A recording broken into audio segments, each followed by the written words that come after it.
Zio Lin wakes up in a cold, futuristic hall, his vision blurry and head spinning. He's lying on the floor surrounded by hundreds of confused strangers who all seem just as lost. A harsh, authoritative voice demands he identify himself immediately.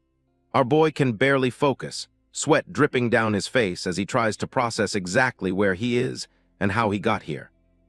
The massive, sterile hall is filled with shadowy figures, all standing around in a state of absolute shock.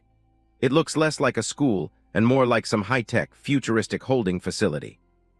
Zio Lin finally snaps out of his daze, eyes wide with pure shock.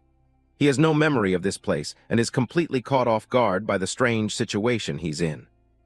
Standing up, he looks around the crowded room, panic setting in as he realizes this definitely isn't his house. This guy starts wondering if he's been kidnapped or if it's a dream. A sharp pain shoots through his head, making him groan and clutch his messy hair. It feels like fragmented, strange memories are being forcibly shoved back into his mind all at once. Sudden realization hits him like a truck. He remembers receiving a mysterious package just hours ago in the middle of the night. That strange admission letter was definitely the cause of this. Rewinding a bit, Zio Lin was just a regular college grad before all this madness. He spent most of his days cooped up in a dark room, glued to his computer screen. Turns out our boy was a professional game booster, making a living by leveling up other people's accounts. He was so good that players called him a beast for his skills. He lived for the victory screen, thriving in the competitive world of online gaming. It was a simple, quiet life, even if his family didn't consider it a real, respectable job. After a long session, Zio Lin stretched out in his messy room, satisfied with another job well done. He had no clue that his normal life was about to be flipped. He spent his downtime snacking and scrolling through social media, just like any other guy his age. He was a total shut-in gamer who preferred the virtual world over the real. While browsing, he felt the constant pressure to find his true calling and prove his worth. Deep down, he wanted to show everyone that his lifestyle wasn't just a waste. Zio Lin's father used to scream at him, calling him a worthless loser for gaming all day. That's why he moved out, to show his family he wasn't just some basement-dwelling failure. Late one night, a sudden, loud knock at the door broke the silence of his apartment. Zio Lin was confused, since he wasn't expecting any visitors at such a late hour. A mysterious delivery man stood there holding a package, calling out his name. The guy's face was hidden, but he seemed harmless enough as he handed over the strange, dark parcel. As soon as he opened the package, a weird, dark energy started leaking out from the inside.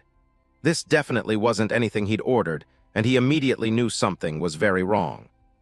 Strange magical seals erupted from the floor, trapping him in a swirling vortex of blue light.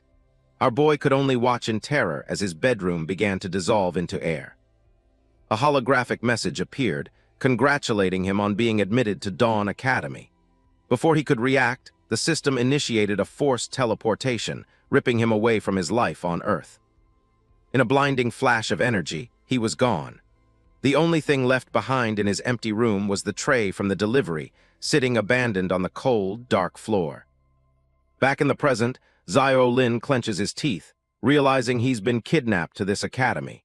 He starts wondering if this whole thing is just some twisted, high-tech prank or dream. A cold, mocking voice rings out from above, asking if he's finally decided to wake up. The speaker sounds dangerous and has zero patience for the confused freshmen lying around. This stern-looking dude is instructor Chin Chuan, and he's already unimpressed. He looks down at Zio Lin, mocking him for staying unconscious for 3 hours like some pathetic, weak, hibernating animal. Other students are losing it, screaming about calling the police and being kidnapped. They still think the old rules apply, completely clueless about the nightmare they just walked into. Chin Chuan just scowls at the noisy crowd, looking totally fed up with the chaos. Our boy's patience has officially run out, and he's ready to make them all shut up. Chin Chuan draws his sword, swinging it with terrifying force to quiet the room. A massive wave of purple energy surges through the hall, proving he isn't just bluffing about his power. The freshmen are frozen in fear as the shockwave slices through the air right behind them. This guy's power is on a completely different level, and everyone suddenly realizes they aren't safe. Holding his massive blade, The instructor demands absolute silence from the group. He's clearly done playing games and warns the students to keep their mouths shut if they want to survive. Zio, Lin, and the others can only stare in disbelief, wondering what kind of nightmare they've been dragged into. Our boy realizes that these instructors might actually be completely insane. Chin Chuan rubs his head in frustration, complaining about the bastards in admissions who keep sending him idiots. He looks like he's already reaching his breaking point with this new class. This dude turns his attention back to the crowd, pointing out how much time was wasted because someone woke up late. Zio Lin tries to stay quiet, hopping to avoid any more trouble. He officially welcomes everyone to Class 7 of Dawn Academy, explaining their mission. They're here to train, get stronger, and eventually earn the right to enter a mysterious, new world. This guy promises that the new world offers everything people desire: power, wealth, and even immortality. Gu Xiaoyu listens intently, her eyes fixed on the instructor as he describes these impossible rewards. Enough talk, it's time for the real test. Chin Chuan announces they're starting the potential assessment immediately to see if any of these freshmen are actually worth the academy's time and effort. Zio Lin scans the room, realizing there are over 200 people here in the same boat. He can't help but wonder if he'll ever see Earth again after this bizarre induction. Our boy steps into a futuristic scanning portal, feeling like a character in some high-tech RPG. He's skeptical about this new world nonsense, but curious to see what his own stats are. The scan finishes with a beep, and Chin Chuan checks the results on his holographic display. The first student scores a total of 24 points, which seems to be the current standard. Another guy celebrates wildly after scoring 32 points, looking like he just won the lottery. He's clearly proud of his decent stats, already feeling superior to the other confused freshmen around him. Students keep cycling through the portals, but the results are mostly average. Chin Chuan grumbles to himself, complaining that admissions needs to stop recruiting people from the literal dumpster of society. It's finally Zio Lin's turn to step into the scanner, but something feels off. The portal starts beeping incessantly, and the process is taking way longer than it did for the others. Sweat drips down his face as the seconds tick by with no result. He starts getting nervous, wondering if the machine is broken or if his stats are just that complicated to calculate. Even Chin Chuan looks confused, nodding that others only took a few seconds while this guy has been inside for nearly a minute. He starts thinking they might have found a hidden gem. Finally, the scan is complete, and Zio Lin breathes a sigh of relief. He's just glad the awkward silence is over, but he has no idea what's about to hit him next. The instructor tells him to hold on so he can check the data personally. He's genuinely curious now, half expecting to see some god-tier stats from the student who took so long. But as he looks at the screen, his eyes widen in pure, unadulterated shock. Whatever he's seeing on that holographic panel is clearly not what he was expecting from a supposed hidden gem. The results are in Strength 2, Agility 2, Intelligence 2, and Vitality 3. Zio Lin's total attributes add up to a pathetic 9 points, which is lower than anyone could have imagined. Chin Chuan grits his teeth, staring at the screen in utter disbelief. He can't wrap his head around how someone could possibly have single-digit stats in this day and age. This dude literally facepalms, laughing at how absolutely trash the results are. He's never seen stats this low in his entire career at Dawn Academy and doesn't hold back his mockery. Zio Lin hangs his head in shame as the instructor shreds his pride, calling him a complete waste of space. Our boy is now officially the biggest failure in the Academy's history. The instructor sighs, totally done with this kid. He's already written Zio Lin off as dead weight, convinced he won't even survive the very first trial of the school year. Chin Chuan turns his back, casually labeling Zio Lin a total loser. Our boy stands there in silence, the weight of the instructor's words hanging heavy in the cold, high-tech air. Fragmented memories of being called trash by everyone in his life flood his mind. It seems no matter where he goes, this guy just can't escape the same painful labels. He grits his teeth, haunted by the word trash echoing from his childhood into adulthood. It's a bitter pill to swallow, especially when he's just trying to survive this nightmare. Zio Lin clenches his fist as his eyes glow with a faint, purple light. He wonders if he's truly stuck with this pathetic label even in a literal hellhole like this. The instructor holds up a gold ID tag, declaring that giving it to someone with such low stats is a complete waste. He practically hands over a death sentence with it. Not letting this instructor ramble on for another second, Zio Lin reached out to end it all. He was sick and tired of hearing this same old song. Snatching the card right out of the instructor's hand before Qin Chuan could even blink, Zio Lin caught it with a gaze full of pure determination. He might be weak now, but he wasn't about to give up that easily. Standing tall, Zio Lin declares that a single number won't decide his future. He's going to face the trial himself, no matter how much the instructor tries to look down. Qin Chuan smirks at his stubbornness, telling him to at least try not to piss his pants in terror. He's curious to see how reality will eventually smack this weakling down. A curious student asks about the talented students mentioned, wondering how the academy separates the geniuses from the rest. The atmosphere in the hall remains tense and uncertain. Qin Chuan explains that the lucky ones blessed by the heavens are destined to be strong. These geniuses have a guaranteed ticket to surviving and thriving in the dangerous new world. As for the rest of them, they just need to focus on surviving the entrance exam. The crowd looks discouraged, realizing most of them are probably just seen as expandable fodder. Gu Xiaoyu speaks up, reminding the instructor about the promise of wealth and power. She's remarkably calm, her gaze fixed on the man who holds their lives in his hands. Adjusting her glasses, she demands to know the actual price they have to pay for such rewards. This girl clearly isn't blinded by the flashy promises and wants the truth. Qin Chuan recognizes her as the student with the highest attributes in the group. He explains that credits are the academy's currency and can be traded for anything they desire. Gu Xiaoyu simply nods, absorbing the information with a cold, logical expression. She's already treating this academy like a game where she needs to calculate every move to win. Zio Lin watches her from behind, impressed by her elegance and high stats.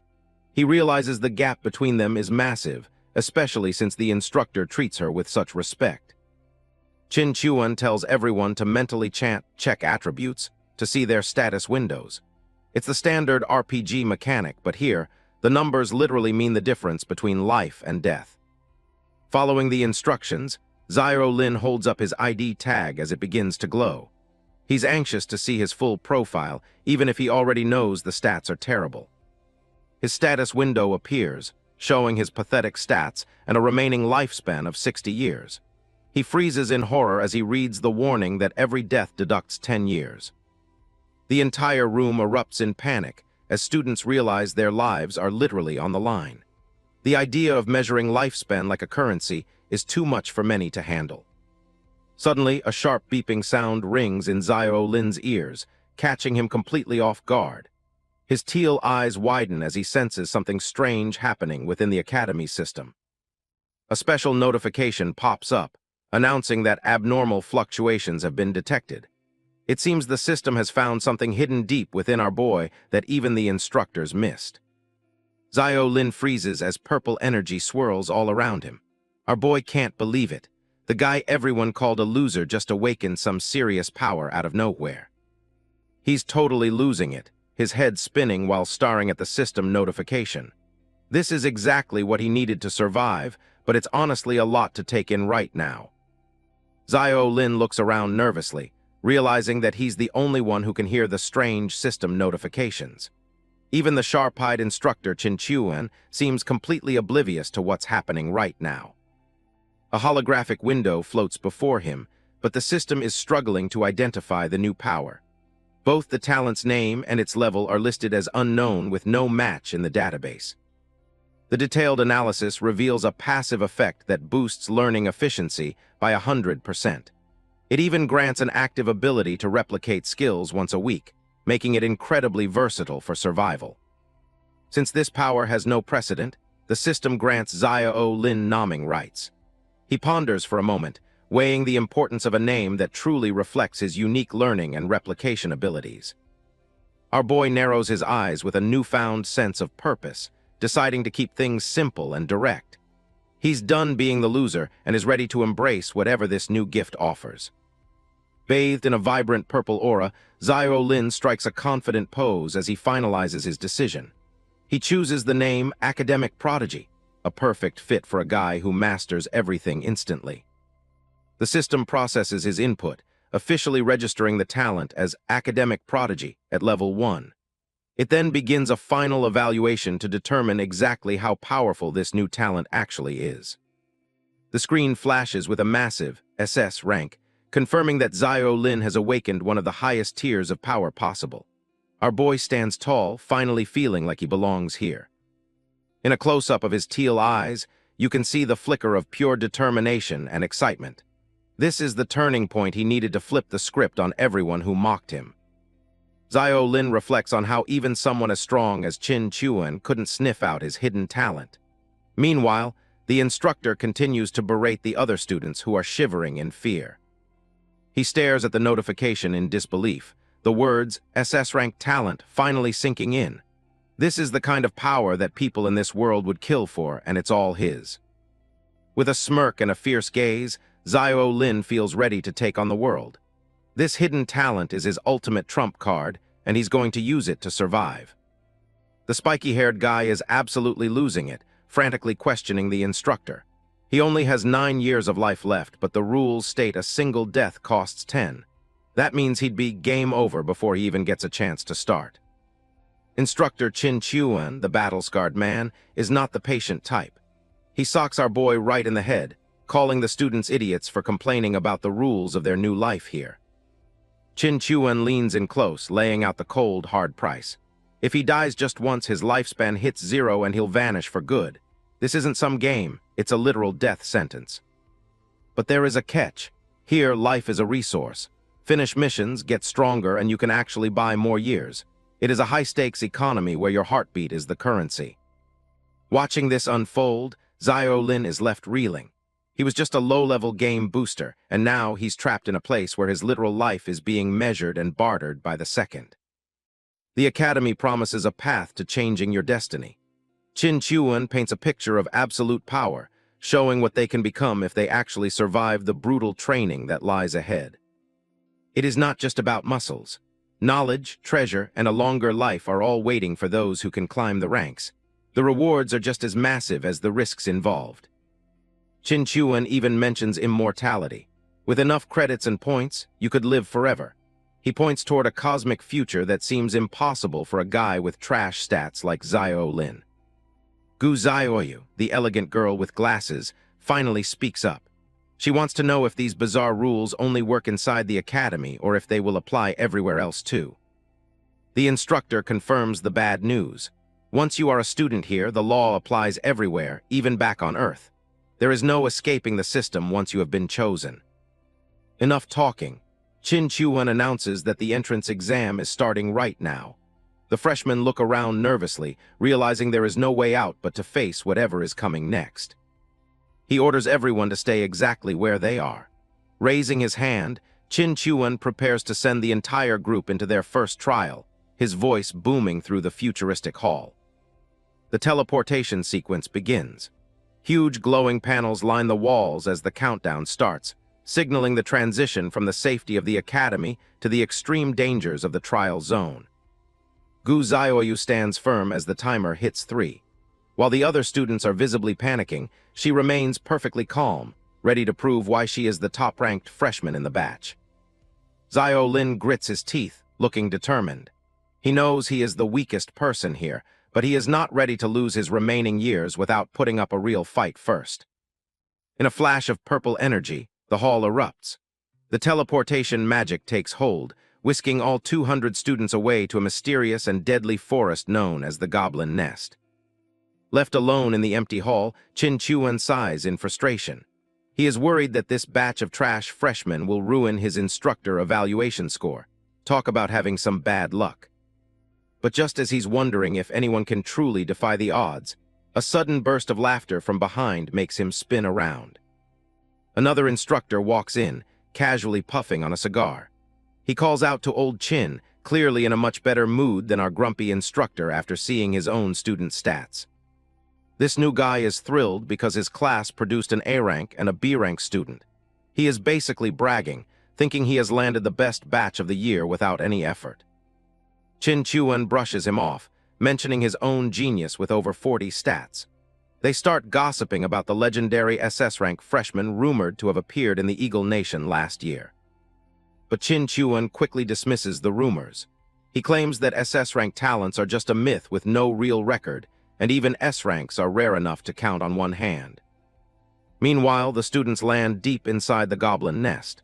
The atmosphere is creepy, with twisted trees and a foul stench that makes several of the freshmen immediately start to gag. Zio Lin covers his nose, looking completely disgusted. The stench is overwhelming, making him realize this world is way more real than any video game he's ever played. Right then, a blue system screen flickers to life right in front of him. Our boy locks in, ready to check his mission and see if his talent actually works. Mission details pop up for the entrance exam. Zio Lin is in the goblin nest and must escape within 1 hour. He can also hunt 5 goblins or their king. A special freshman care package is distributed to everyone. Inside is a random weapon to help them survive the forest. Zio Lin waits to see what kind of gear he will get. A sudden system notice appears with some incredible news. It turns out there is no death penalty for this specific exam, meaning their precious lifespan will not be deducted if they die. Hearing the good news, the other students start to cheer. They are relieved that they can take risks without losing years of their lives, allowing them to finally relax and focus. Zio Lin taps the holographic screen to open his care package. He ends up acquiring a novice wand, an F-rank magic weapon that comes with a basic skill called Energy Orb. As he takes hold of the staff, the system notifies him that he has already unlocked basic wand mastery. It looks like his life in the academy is officially starting now. Zio Lin examines his new wand, thinking about how much this place feels like the games he used to play. It is all about building skills and earning experience points from here. He narrows his eyes, feeling more determined than ever. If this world follows game logic, he might just have a massive advantage over the geniuses who have never gamed before. Zio Lin decides to give the weapon a test run. He swings the wand sharply, causing purple sparks to fly as the staff hums with magical energy, ready for a fight. A powerful magical discharge strikes the ground with a loud blast.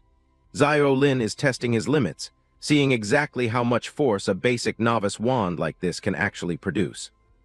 Smoke and vapor rise from the impact site as the solid stone ground cracks. It is a decent display of power, but using magic clearly leaves a visible mark on the environment.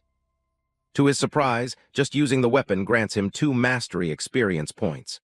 Zio Lin smirks, realizing that he can actually grind his way to the top just by practicing alone. With his SS rank academic prodigy talent, his skills will level up twice as fast. He raises the staff, feeling confident that he will outpace every other student in the class. But his confidence is instantly shattered as a sudden wave of pain hits him, making him groan in agony. It seems things aren't going nearly as smoothly as he thought. Zio Lin clutches his head in frustration as an error pops up.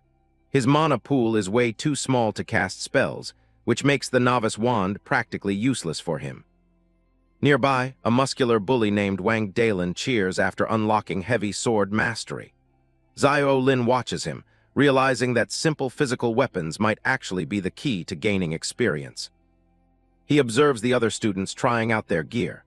Grinding here will be tough, though, since the time limit and stamina drain make it impossible to stay in one safe spot.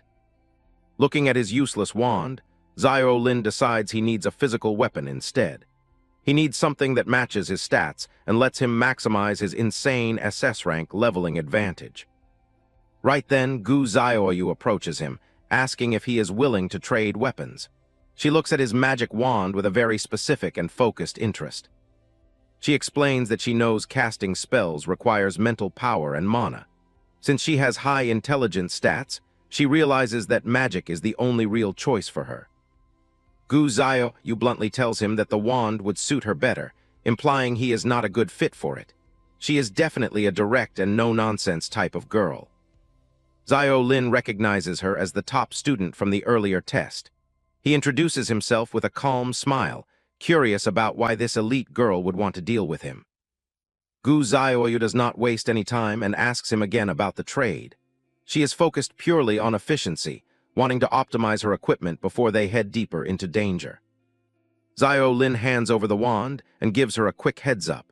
He warns her that she'll need to aim properly if she wants her spells to actually hit anything.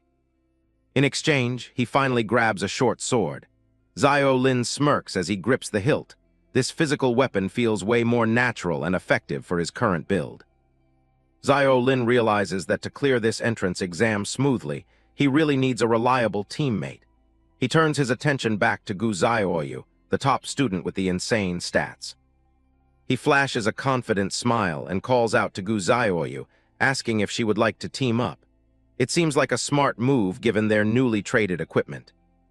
But before she can answer, the muscular bully Wang Dalin barges in. He completely ignores Zio Lin and tries to hit on Gu Zioyu, asking her to work with him instead. This guy is a total meathead, bragging about his physical stats being over 10 points. He clearly thinks his brute strength is all he needs to win over the class genius. Wang Dalin mocks Zio Lin, calling him an unreliable pretty boy. Our boy just scoffs in the background, knowing that high stats do not mean much without a brain to use them. Gu Zioyu stares back with a cold, expressionless gaze. She does not look even slightly impressed by this guy's boasting or his supposed high physical stats. Without a second thought, she turns around and walks away, giving him a blunt rejection. Gu Zioyu has zero interest in teaming up with someone as tactless as Wang Dalin. The other students nearby start snickering, making fun of the bully for getting rejected so easily. Hearing their laughter, Wang Dalin's face twists with pure, unadulterated rage. He is absolutely fuming, his entire body shaking as he tries to process the humiliation. This guy clearly has a massive ego and does not handle rejection very well. Looking for a target to vent his frustration, Wang Dalin turns his hateful gaze toward Zio Lin. Our boy just stands there, looking pretty confused about the sudden shift in mood. The bully suddenly snaps, lunging forward to grab Zio Lin by the collar. He shouts, asking what the hell he is looking at, clearly ready to start a fight right here. Wang Dalin continues to bark insults, calling Zio Lin a piece of trash with single-digit stats. He mocks him for even pretending to study his weapon, labeling him as dead weight. Despite the aggression, Zio Lin stays cool. He tells the bully that success depends on their own abilities and suggests he save his stamina for the actual mission instead of fighting. This just pisses Dalin off even more. He pulls Zio Lin's shirt tighter, shouting that he is going to show him exactly what his high-stat abilities can do right now. Instead of panicking, Zio Lin just lets out a small laugh. He looks completely unfazed by the threat, almost as if he knows something that the angry meathead does not. He gives the bully a cold, knowing smirk. Zio Lin tells him that he will not even get a chance to show off his abilities, just as a hidden danger approaches. Wang Dalin was busy acting like a tough guy when a green goblin suddenly leaped from the shadows. The dude barely had time to react before those nasty claws were right over him. A goblin lunges from the bushes, catching Wang Dalin off guard. He screams as the monster's claws tear through the air, barely missing him by a few inches. Wang Dalin curses, his face twisted in frustration. He can't believe he actually let a low-level monster get the drop on him like that in front of everyone. The goblin leaps through the air, eyes glowing with malice.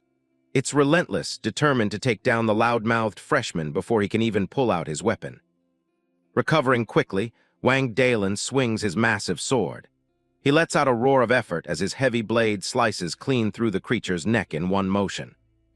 Breathing heavily, the guy stands over the dead monster. He's shaken, realizing that one mistake in this simulation could actually cost him his life in the real world. This dude immediately starts blaming Zio Lin, accusing him of just standing there to watch him fail. He's clearly embarrassed by his own clumsy performance during the ambush. Suddenly, Wang Dalin freezes as he hears more rustling in the bushes. His eyes widen, realizing that one goblin was just the tip of the iceberg for them. A whole pack of the green creeps emerges from the shadows. They're everywhere, surrounding the students with toothy grins and sharp weapons, ready to finish the job. Panic spreads like wildfire through the group. The freshmen start screaming, realizing their survival trial just turned into a literal bloodbath as more and more goblins appear. The goblins don't hesitate, charging into the fray with brutal efficiency. One girl desperately tries to defend herself, but she's quickly being overwhelmed by the sheer numbers. One student gets slashed across the chest, his body dissolving into digital fragments. The simulation makes every hit feel agonizingly real, even if it's all just data. It's a total slaughter out there. The field is littered with dead students as the monsters continue their relentless assault on the remaining survivors without any mercy. Zio Lin blocks a goblin's strike, gritting his teeth as the impact vibrates through his arm. He realizes everything, the pain and the smell, is terrifyingly real right now. He spots a girl cornered and prepares to rescue her, but suddenly, a streak of purple magic whistles past the goblin's head, taking it down before it can lay a finger on her. Gu Zioyu steps up, her staff crackling with purple electricity. She looks calm and composed, ready to show everyone why she's the top-ranked student in the whole class. Covered in goblin blood, Zio Lin looks around the chaotic battlefield. He knows they can't stay out in the open much longer or they're all going to die. Our boy realizes that even with weapons, inexperienced people are just sitting ducks. This isn't just a simple game, it's a brutal and unforgiving test of survival. One student points toward a nearby cave, shouting for everyone to run. It looks like the goblins are weirdly hesitant to follow any of them inside that cavern. Zio Lin watches as the others scramble for safety, his mind racing. He needs to figure out the tactical logic behind this safe zone immediately to survive. He ducks into the cavern, realizing it's safe for now. But his gamer instincts tell him that no safe zone lasts forever in a trial like this. A system window pops up, showing a protection timer with less than 30 minutes left. They're safe, but they're also on a very tight clock for now. Gripping his sword tight, the dude tries to slow his racing heart. He needs to stay calm and analyze the situation like a pro gamer would do.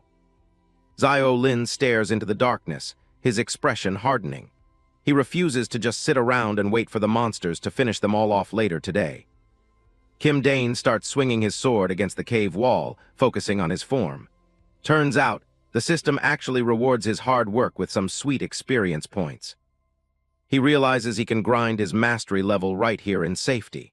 Since his stats are trash, our boy needs every bit of technical skill before the timer hits 0. The cave's protection is about to expire, leaving the students with only 2 minutes of safety.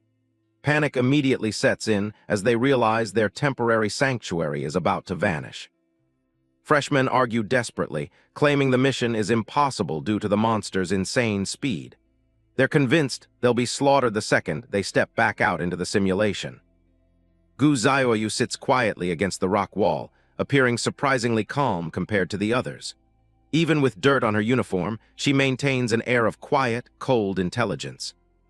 While the others waste time worrying, Zio Lin continues his repetitive sword practice against the cave walls.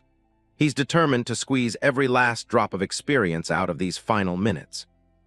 Our boy is completely exhausted, sweat pouring down his face as he pushes his body to the limit. He knows his low stats mean he has to work twice as hard. Gu Zioyu watches him, bluntly stating that his grinding is pointless since leveling a skill usually takes an hour. She doesn't realize he has a hidden advantage up his sleeve. Zio Lin is impressed by her analytical nature, acknowledging that she's incredibly smart. He keeps his thoughts to himself as he prepares to prove her calculations wrong in record time. Watching the beautiful waifu adjust her glasses, he fully understands that reaching level 2 will take at least an hour, a luxury they simply don't have right now. But that's only the case for ordinary people. He just grins, knowing his academic prodigy talent gives him a massive boost. While she thinks he's wasting effort, he's actually moments away from achieving the impossible for a freshman. The system notification confirms he's on the verge of hitting level 2 in sword mastery. His relentless training is finally paying off, giving him a much-needed edge in the upcoming battle. Zio Lin shifts the conversation, asking Gu Zioyu if she's discovered any patterns while observing the goblins outside. He values her high intelligence and knows she hasn't just been sitting idle. She looks surprised that he noticed her surveillance work, her eyes widening slightly behind her round frames. It seems she didn't expect the trash student to be so observant during the chaos.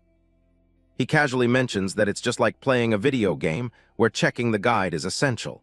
Gu Zioyu simply stares back, clearly not the type to waste time on gaming. The dude analyzes the enemy's weaknesses, noting their low F-rank stats and fragile defenses. He realizes the key to victory is simply overcoming fear and targeting the back of their heads. He tells her the mission isn't actually that difficult if they stay calm. Looking at the trembling students nearby, he sighs, knowing fear is the real enemy holding everyone back. One of the girls is shivering uncontrollably, completely paralyzed by the horror of the simulation. Without courage, these students have zero chance of surviving the next wave of goblin attacks. With the protection timer ticking down to 0, the duo prepares to head out. They both agree that hiding forever won't help them secure the credits they need to survive. Their path is suddenly blocked by a massive student with a permanent scowl on his face. Wang Dalin looks ready to assert his dominance over anyone he considers weaker than himself. This meathead ignores the protagonist entirely, demanding that Gu Zioyu team up with him instead. He rudely calls Zio Lin dead weight, convinced that raw stats are the only thing that matters. Gu Zioyu doesn't look interested in his offer, pointing out that the real challenge and rewards lie with the boss. She's already looking past the basic mission toward the Goblin King. Wang Dalin snaps at her, calling the boss an optional mission that hasn't even appeared yet. He thinks she's being delusional for wanting to fight something that hasn't even spawned. Zio Lin speaks up, explaining that boss spawns usually have specific trigger mechanisms in these simulations. He's treating this whole life-or-death situation like a meticulous strategy guide for a game. Gu Zioyu follows his logic, ruling out time and student counts as potential triggers. They both agree that the most likely catalyst for the boss appearing is the number of kills. Our boy explains that clearing out enough mobs will force the Goblin King to spawn. While the rest of the group is shaking, he's already busy planning out the big boss fight. This archer girl is terrified at the thought of facing a king. She thinks the regular goblins are bad enough, but our boy is about to give them all a reality check. Zio Lin reminds everyone that there's no penalty for failing, but the rewards for winning are massive. He tells them that just running away now would be a huge waste of potential. Our boy asks the group if they really think they'll get another zero-risk chance like this once they're officially enrolled. He encourages them to go all out and earn those extra credits. The other students start to realize he's right. They don't have a choice anyway since the cave's protection is about to expire, making it a perfect time to risk everything for survival. Suddenly, Wang Dalin snaps, yelling at the group for even listening to a weakling. He starts bragging about his initial stats being 32, claiming he's the one who will actually carry them. Gu Zioyu isn't impressed at all, bluntly stating that 32 points is only slightly better than a normal person. She asks the arrogant bully exactly how high his stats are supposed to be. Pushing up her glasses, she calmly reveals her own score of 46 points. The revelation immediately shuts everyone up as they process the massive gap between her and the rest of the class. This girl doesn't hold back, telling Wang Dalin to kindly shut his mouth. She stands tall with her magic staff, clearly asserting her position as the most powerful person in the group. The bully is completely speechless, breaking out into a cold sweat. Even the other students are shocked to learn her stats are more than 5 times higher than their own pathetic scores. Zio Lin is genuinely surprised, realizing her total points are even higher than he originally calculated. He stares at her in awe, finally understanding the true power of a genius-level freshman. Gu Zioyu takes charge, ordering anyone who wants to pass and get bonus rewards to follow her lead. She emphasizes that working together is the only way to finish their missions efficiently. She assigns Wang Dalin the role of the tank, telling him to draw the goblins' aggro in the front. Despite his earlier arrogance, he can only grumble and agree to her plan. The archer girl and other ranged users are told to provide support from the back. They form simple 3-person squads, preparing to take down as many goblins as they can possibly find. Turning to the protagonist, she waits to hear his role in her strategic formation. Gu Zioyu seems curious to see how a trash student plans to contribute to the upcoming boss fight. Zio Lin offers to handle roaming and interference, picking off any low-health monsters that try to run away. He knows his stats are too low for a direct head-on confrontation right now. With a solid plan in place, the group finally steps out of the cave together. They're no longer a panicked mob, but a somewhat organized team ready to hunt some goblins for credits. Wang Dalen leads the charge, letting out a roar as he swings his massive blade at the first monster he sees. He's eager to prove he isn't completely useless despite his stats. The archer girl fires her first shot, her hands still trembling as she aims for the green creeps. She's determined to help the group after being saved by Xiao Lin earlier in the trial. A pack of goblins rushes toward them with terrifying speed, their glowing eyes fixed on the new targets. The students grit their teeth, knowing they can't afford to let their formation break now. One of the monsters leaps through the air, aiming its sharp claws directly at the archer girl's face. She screams in terror, unable to move out of the way of the sudden attack. In a flash, Xiao Lin intervenes with a powerful strike, his eye glowing with intense focus. He's perfectly timed his movements to intercept the beast before it can land its lethal blow. With a single, clean slash, our boy takes down his first target of the mission. The system interface pops up to confirm his kill, boosting his confidence as the battle truly begins. The archer girl thanks him breathlessly, but Xiao Lin tells her not to get distracted yet. He reminds himself to conserve stamina and only look for perfect opportunities to land killing blows. He moves like a blur, slashing through another goblin as the kill counter ticks up to 2. Every movement he makes is precise, minimizing wasted effort while maximizing the damage he deals. This guy hits 3 kills, dropping another monster with a clean strike. He's totally in the zone now, exploiting their blind spots exactly like he planned from the very beginning.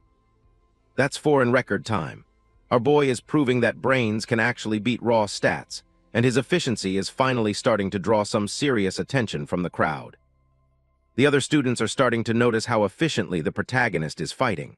While some wonder how he can be so precise with such low stats, Wang Dalen just scoffs, calling it nothing but pure luck.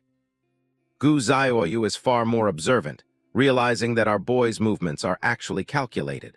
She notes that he's intentionally dodging the monster's line of sight and predicting their every move before they even strike.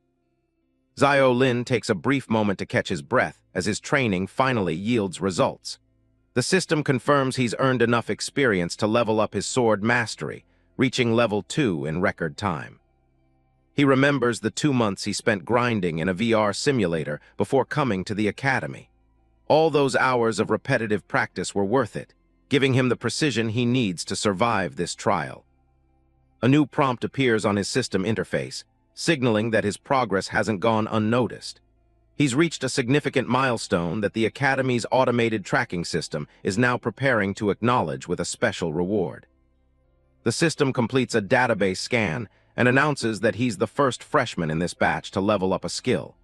As a reward for his dedication, he's granted a free skill suited to his current capabilities. A purple aura erupts around him as the heavy slash skill is officially unlocked. Even with his low base stats, having an active combat skill gives him a much-needed increase in lethality against the green pests. The skill requires 11 points of strength and allows him to unleash a massive, concentrated strike. However, the system warns him that using it repeatedly will drain his limited stamina far too quickly for comfort. Feeling more confident than ever, Xiao Lin grins as he realizes he only needs one more kill. He's determined to complete his first optional mission and secure those extra credits before the situation gets even worse. He lunges forward, his blade glowing with energy as he delivers a finishing blow to a nearby monster. Every strike he makes is efficient, focused on ending the fight as quickly and cleanly as possible. With the final goblin down, the system announces that he's officially completed his first optional mission. His strategy of focusing on technical mastery over raw power is already paying off better than anyone expected. Xiao Lin relaxes slightly, resting his sword on his shoulder as he celebrates his first major success. Suddenly, a strange, static sound fills the air, signaling that the simulation is about to enter its next phase.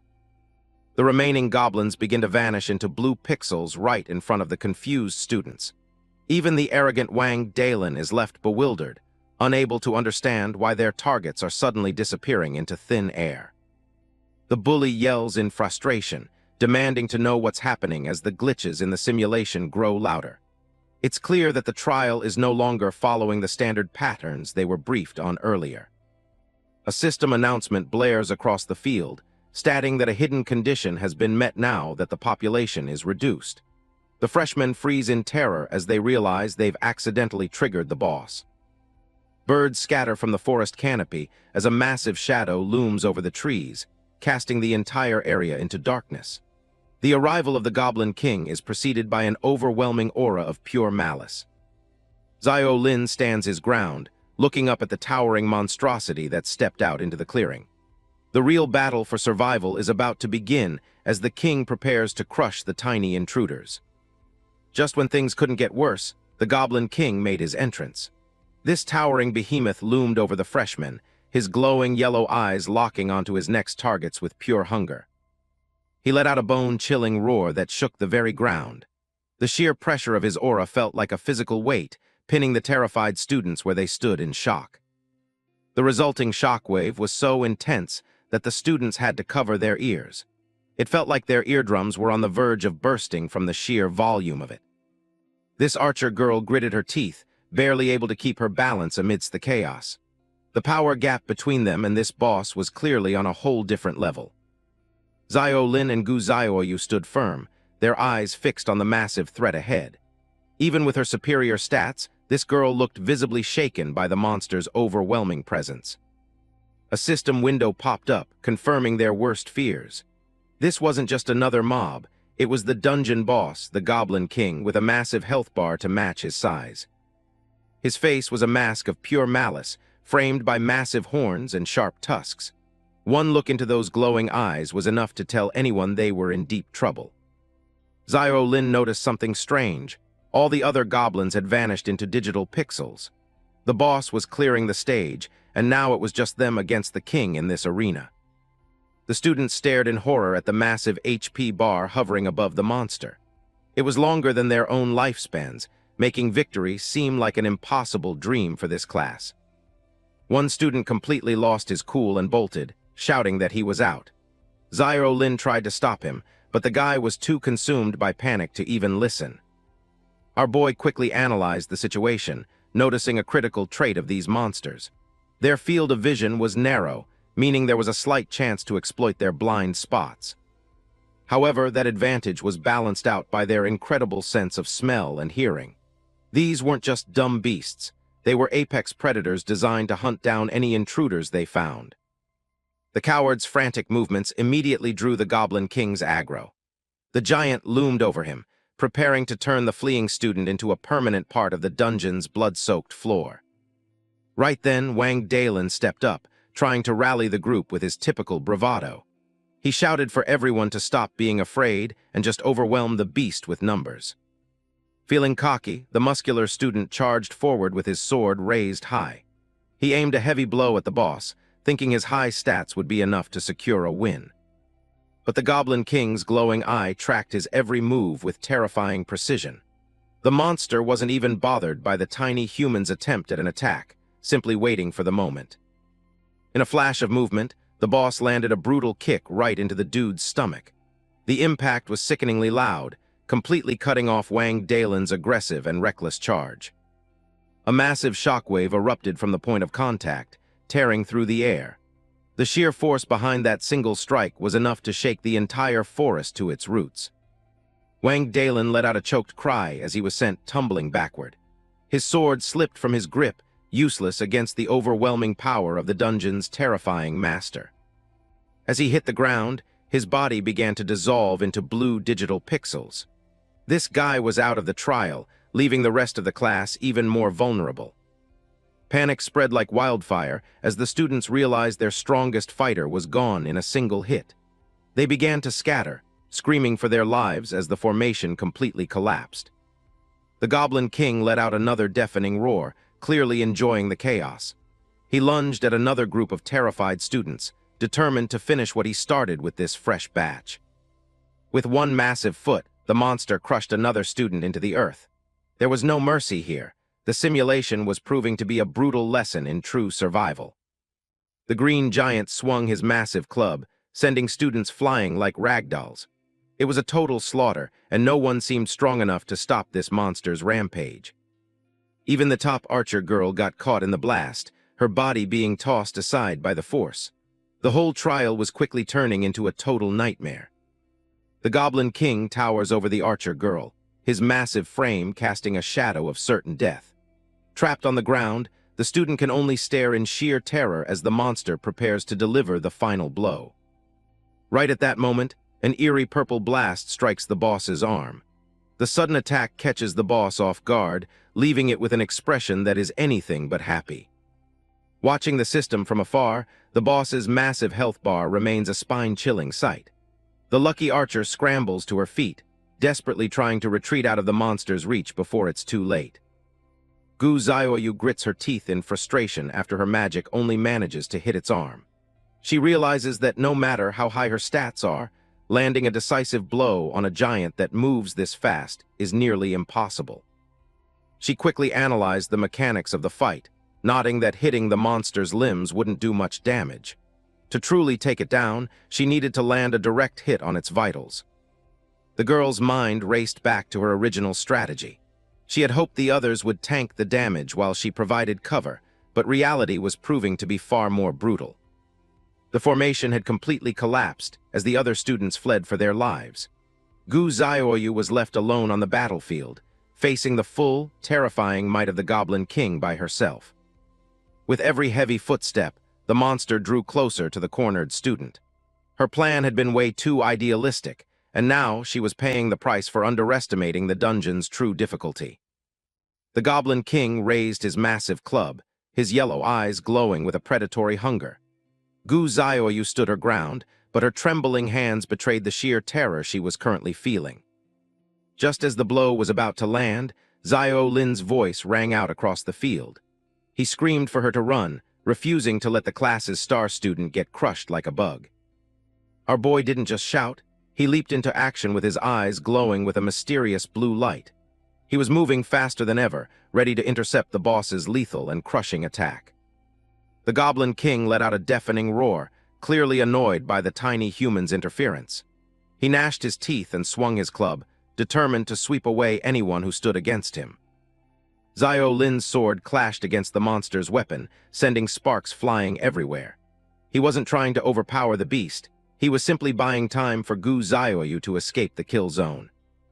As he landed, Xiao Lin quickly explained the boss's behavior to the others. He had realized that the king's attack pattern prioritized whichever target was currently closest to its massive body. He took command, shouting tactical orders to the scattered students. He told them to stop panicking and focus on kiting the monster to create a brief opening for a coordinated counterattack. Hearing his firm voice, the archer girl finally managed to pull herself together. She nodded, promising to try her best to draw the beast's attention and keep it busy for a while. Xiao Lin then turned to Gu Xiaoyu, telling her to use her high attack power to chip away at the monster's health. They finally had a real plan to survive this simulation. The two girls coordinated their attacks, with the archer preparing her bow and Gu Xiaoyu channeling her magic. For the first time, there was a glimmer of hope amidst the chaos. A barrage of arrows and magical blasts slammed into the Goblin King's chest. His health bar finally started to move, proving that the giant was indeed mortal and could be defeated. As the monster's club slammed harmlessly into the ground, the archer girl let out a cheer. It actually seemed like their teamwork was starting to work against the overwhelming power of the boss. Xiao Lin urged them to keep up the pressure, knowing they couldn't afford to let the beast recover. They had found a rhythm, but the fight was still far from over. Enraged by the persistent attacks, the Goblin King let out another terrifying roar. He wasn't just a mindless monster, he was a king, and he wasn't about to be brought down easily. The behemoth raised his massive fists, gathering his strength for a devastating ground slam. The air around him seemed to vibrate with pure, destructive energy as he prepared his most powerful move. The boss slammed the ground, sending a massive shockwave ripping through the dirt. Debris flew everywhere as the impact tore the earth apart, completely shattering their formation in an instant. Zio Lin tried to shout a warning, but he was too slow. The blast caught the archer girl full force, sending her flying as the rest of the team got wiped out.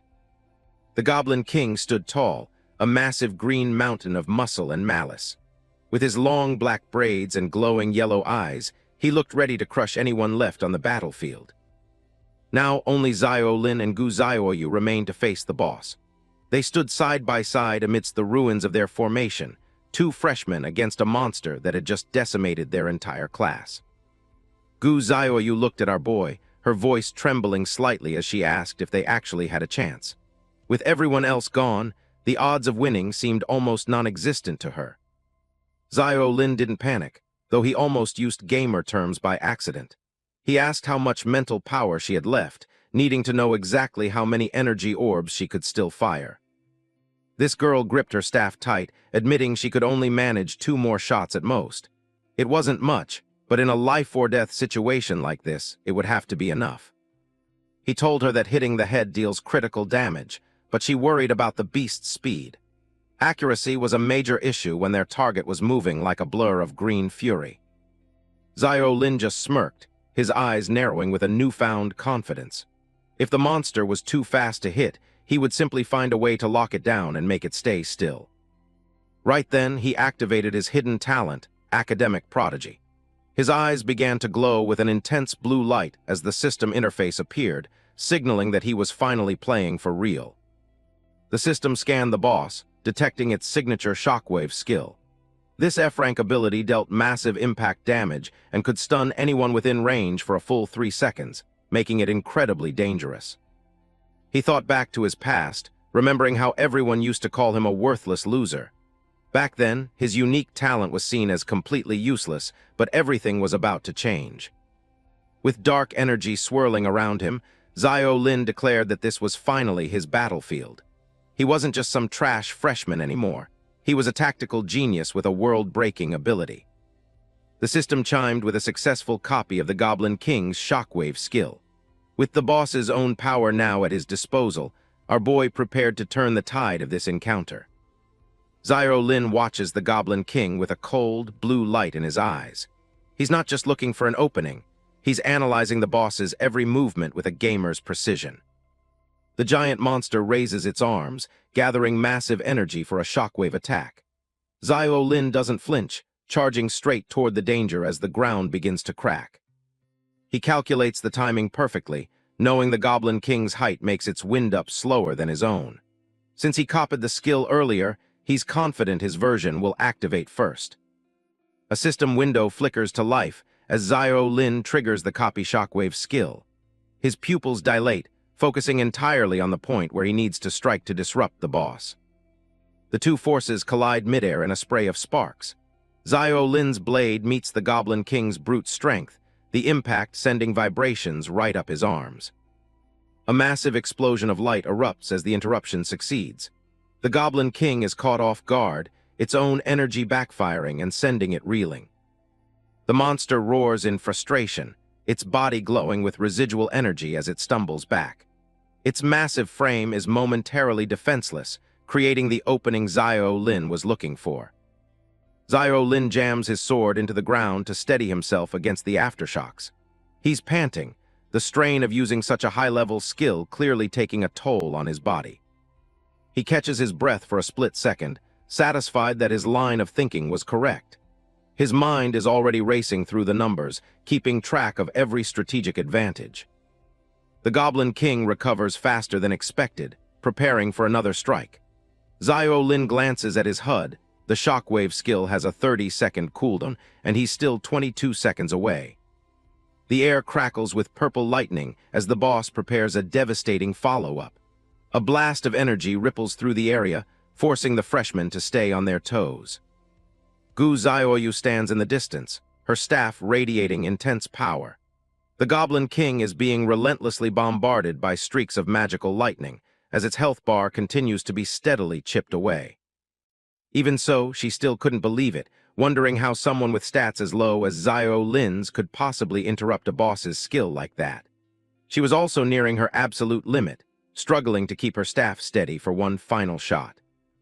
The Goblin King's health bar is dangerously low, and it's getting desperate. It prepares to bring its massive weight down on the persistent freshman who keeps getting in its way. The boss lifts a giant boulder, ready to crush everything in its path. Zio Lin is cornered, and his skill cooldown is still stuck at 16 seconds. Seeing no way to dodge, he grits his teeth and decides to tank the hit. He isn't planning to run, he's planning to survive by any means necessary. The boulder smashes down, but Zio Lin holds his ground, using whatever mana he has left to buffer the impact. Digitized shards of energy spray everywhere as he takes the blow head-on. Gu Xiaoyu screams his name, watching as dust and debris swallow him whole. She's terrified that he didn't make it out of that impact. The smoke begins to thin, revealing the Goblin King standing over the impact zone. It looks victorious for a split second as it surveys the damage. Zio Lin emerges from the cloud, battered and with a shredded sleeve, but still standing.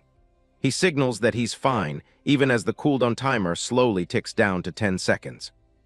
The boss raises its fists for another shockwave, but Zio Lin realizes he's drifted too far away. If he doesn't close the gap, the skill won't interrupt the attack. He breaks into a desperate sprint, sliding directly under the monster's center of gravity. He's got 3 seconds left on the clock before he can strike. He grips his hilt with both hands, the steel vibrating as the skill recharges. It's a gamble that needs to pay off right now. The cooldown hits 0, and Zio Lin unleashes the shockwave at point-blank range. Purple energy flares up, successfully stopping the Goblin King's final desperate attack. The system confirms the activation of copy shockwave once again. The air around them shatters from the force of the point-blank collision. Zio Lin yells out to Gu Xiaoyu, telling her to take the shot while the boss is stunned and wide open. Gu Xiaoyu doesn't hesitate, channeling every last bit of her magic into her staff. A brilliant beam of light pierces through the air, heading straight for the boss. The attack hits home, and the Goblin King's health bar finally bottoms out. The monster begins to dissolve into blue pixels, its reign of terror over. A series of notifications flood Zio Lin's vision. The boss is dead, and the optional mission is complete. He stands amidst the digital remains, finally able to let go of the tension. His strength gives out, and his sword clatters to the ground. The adrenaline is fading fast, leaving only total exhaustion. Zio Lin takes a moment to process the win as Gu Xiaoyu approaches. They actually manage to take down the final boss of the tutorial. He collapses onto the grass, completely spent. His vision starts to blur from the sheer exhaustion of the fight. Gu Xiaoyu looks down at him, her expression a mix of concern and awe. Zio Lin realizes he won't be able to finish the final mission in this state. The scene shifts to a high-tech briefing room inside the academy. A group of staff members are gathered around a table, reviewing the latest enrollment data. The Minister of Admissions takes a long drag from his cigarette, looking over the freshman test results. He's ready to give his final summary of this year's intake. He notes that 1,360 students have been enrolled across 12 classes. The breakdown shows a wide range of rankings, with over half the students starting at rank F. But the real shock comes next. This year, a total of 15 students achieved the prestigious S-rank evaluation. It's an unusually high number for a single batch. The news sends a ripple of excitement through the room. The instructors can't believe they've landed such a fierce batch of freshmen this year. Wang Dalin leans back with a smug grin, bragging that his class produced 2 of those talented students. An instructor sitting nearby notes that her class has 2 as well, but they only reached B rank. The minister puts out his cigarette, confirming the presence of 13 high-tier, talented students among the group. He thanks everyone for their hard work during the recruitment. Qiu Chuan instructor rests his head on his hand, looking disappointed. It seems his class didn't produce a single standout talent this time around. The minister turns to Qin Chuan, noting that while Class 7 didn't reach the safe zone, they did manage to set 2 school history records. Qin Chuan looks surprised, wondering what kind of records those could be. The Minister of Admissions continues, holding up a finger to drive his point home. He explains that it's unheard of for a single class to produce 2 S-rank students who don't even possess inherent talents. He gestures to the holographic screens behind him, displaying the statistics for Class 7. He reveals the first record. One of those students has broken the highest intelligence stat record for a freshman in the history of the academy. Chin Chuan looks on in total disbelief as the second record is mentioned. It's the polar opposite, the lowest comprehensive stat record ever recorded for a new student in school history. The minister notes that these two records belong to the same two students who earned those S-rank evaluations. This anomaly is so intriguing that even the principal has taken a personal interest in them. Back in the academy halls, the teleportation is complete. Xiao Lin stands among the other survivors, feeling his body instantly heal as his digitized wounds vanish into thin air. His system interface updates with the final mission results. He's officially cleared all 3 tutorial objectives, earning a comprehensive S-rank along with 40 credits and 800 exchange points. Xiao Lin stares at the screen, still a bit dazed from the fight. He clearly remembers blacking out, yet the system shows he somehow completed the first mission of reaching the safe zone. He catches a glimpse of Gu Xiaoyu walking past, surrounded by a faint blue digital glow. He wonders if she was the one who carried him to safety after he collapsed in the cave.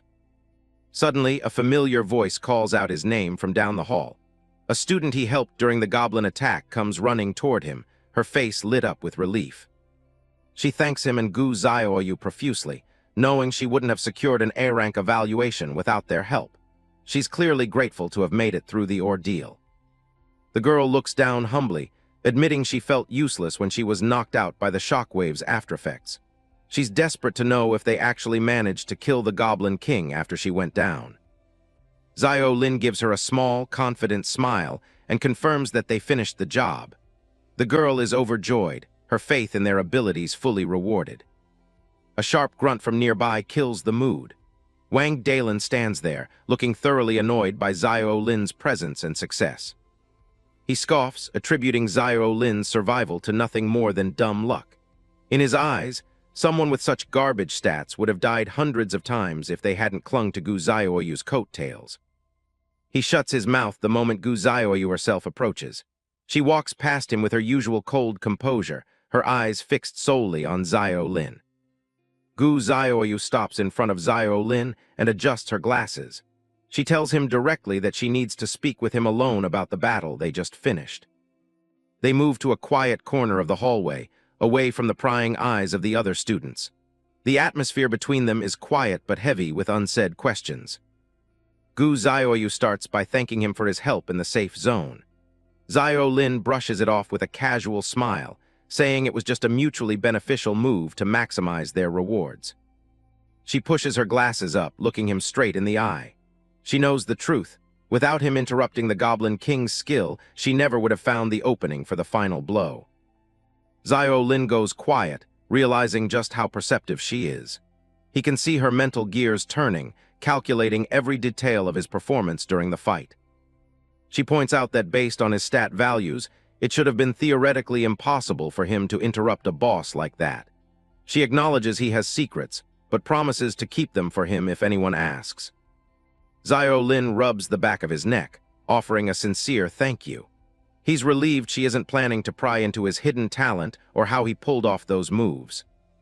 Gu Xiaoyu pulls out a nameplate and suggests they add each other as friends. She explains that the smart brain system built into the plates has a convenient communication function. Xiao Lin agrees, and she begins to guide him through the process. She tells him to silently recite the words "smart brain" to pull up his personal interface. He follows her instructions, focusing on the command. Blue digital particles begin to swirl around him as the system responds to his thought. His basic info screen appears, showing his current stats and resources. He's sitting on a decent pile of points, but his attributes are still painfully low across the board. Gu Xiaoyu asks for his student ID to send the request. He glances at his panel and reads out his identification number for her. A friend request notification pops up on his screen a moment later. It's from Gu Xiaoyu, waiting for his confirmation to link their accounts. He taps the accept button, and the system confirms the new connection. It seems he's officially made his first ally in this strange new world. Suddenly, a loud, booming voice echoes through the hall. Chin Chuan stands there with his arms crossed, ordering everyone with an F-rank evaluation to assemble at the entrance immediately. He doesn't go easy on the rest of the students either, telling them to stop standing around. He commands everyone else to open their map navigation and head straight to the central playground. Chin Chuan scans the crowd with a sharp gaze, making sure no one is lagging behind. Xiao Lin and Gu Xiaoyu exchange a quick look as they prepare to move. Xiao Lin gives a short nod and starts walking toward the exit. He's curious about what the academy has planned for them now that the tutorial phase is over. As he walks, Xiao Lin opens his holographic map. He notes that to get to the playground from the public classroom area, they'll have to cut through the courtyard. He steals a glance at Chin Chuan in the distance, wondering about the instructor's motives. He can't tell if Chin Chuan was looking for Gu Xiaoyu because of her S rank, or if he's noticed something about Xiao Lin's performance. They emerge into the sunlight, facing a massive stadium and playground area. Thousands of students are already gathering on the green field under the bright sky. Xiao Lin looks around at the growing crowd, feeling a bit overwhelmed by the sheer number of people.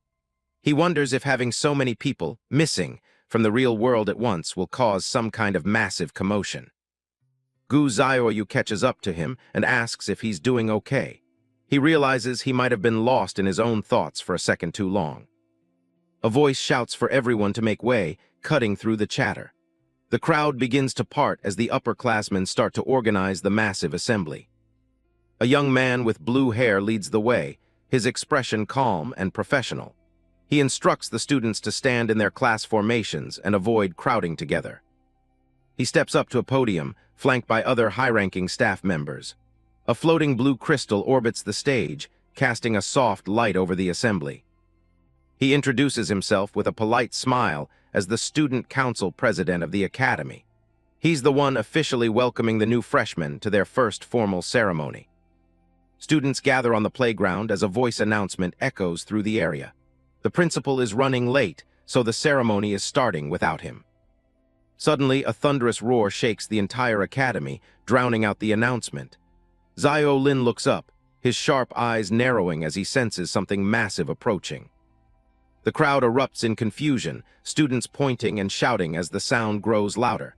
Everyone is on edge, wondering what could make such a terrifying noise.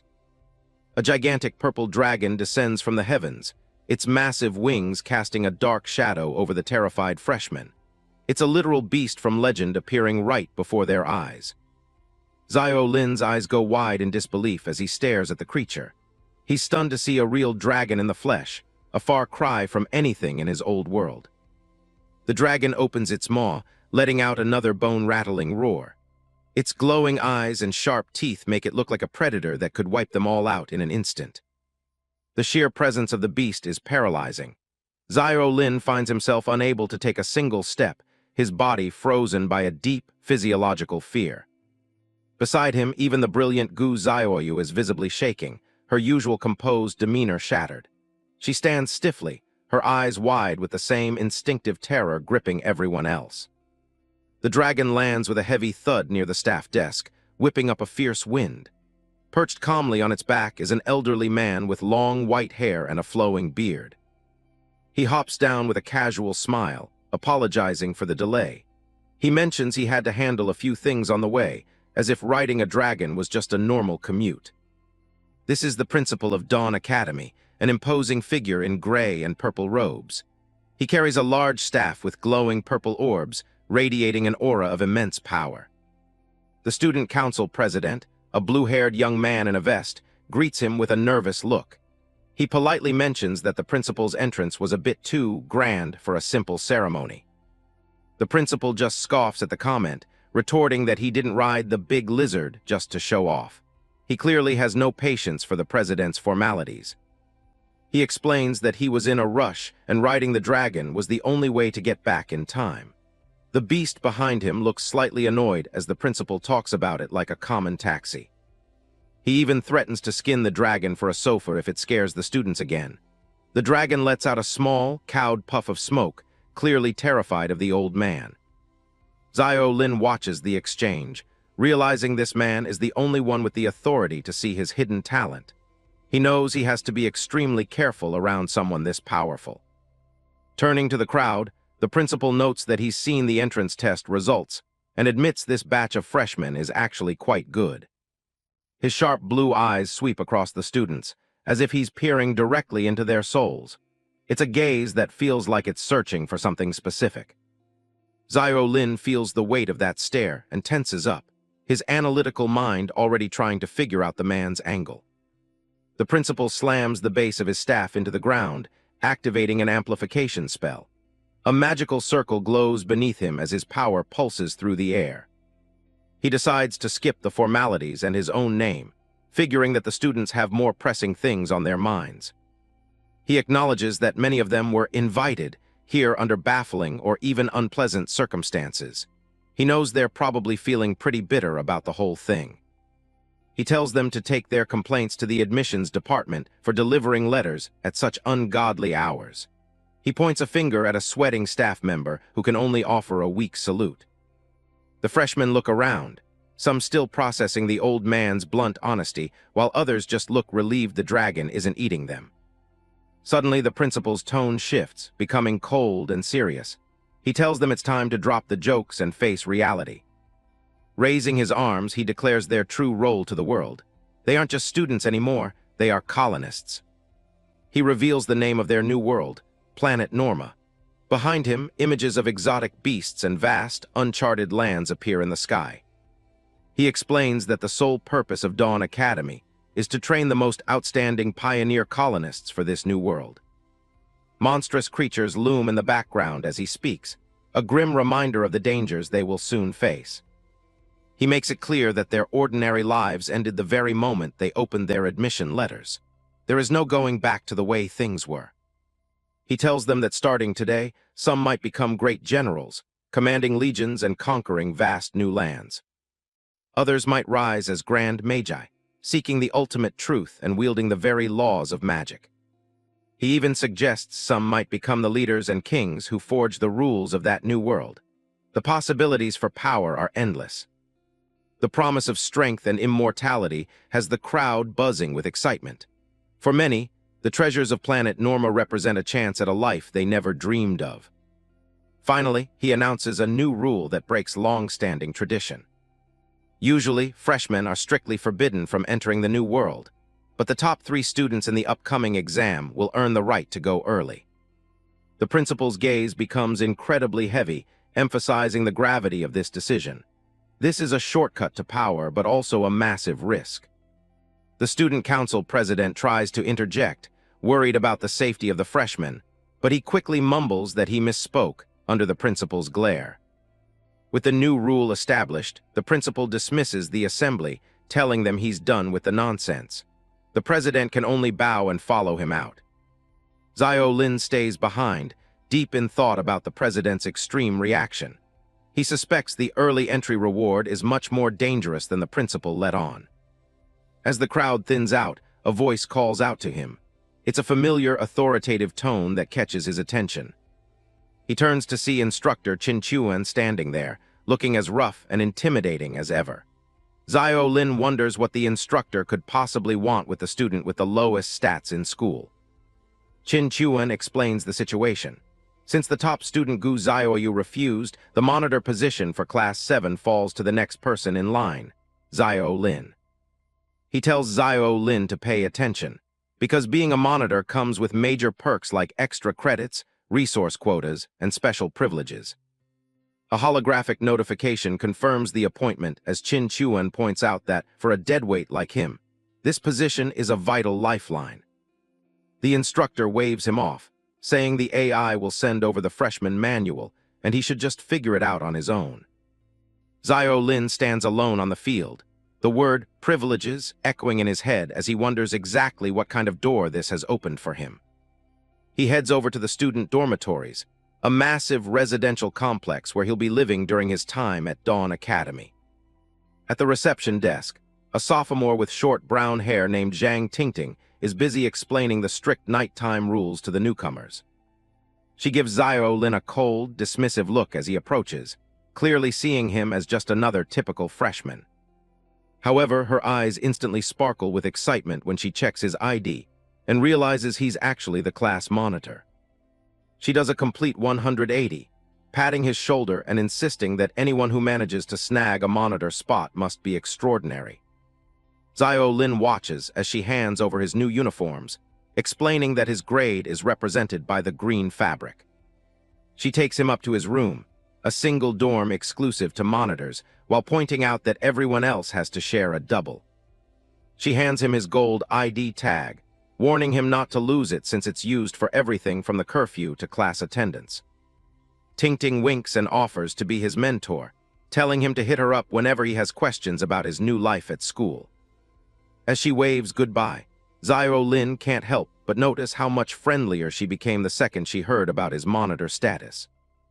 He settles into his room, fully realizing that in this academy, power and rank dictate how everyone treats you. He decides it's time to get to work and summons his holographic course schedule to start planning his curriculum. A massive list of courses appears, ranging from basic swordsmanship to the geography and languages of the New World. Zio Lin stares at the interface, his jaw dropping at the sheer number of classes he's expected to handle. He breaks into a cold sweat, realizing that even with the required courses, he still needs to pick 4 more attribute-based classes. He forces himself to calm down, reminding himself that while the workload is insane, his hidden prodigy talent makes it possible. He knows his weak attributes are a fatal liability, so his only option is to improve them as fast as humanly possible. The 100% boost to learning efficiency from Prodigy is his trump card, and he knows he can't afford to waste a single drop of its potential. He selects basic swordsmanship as his main combat focus, figuring it's the most versatile skill for someone starting with nothing.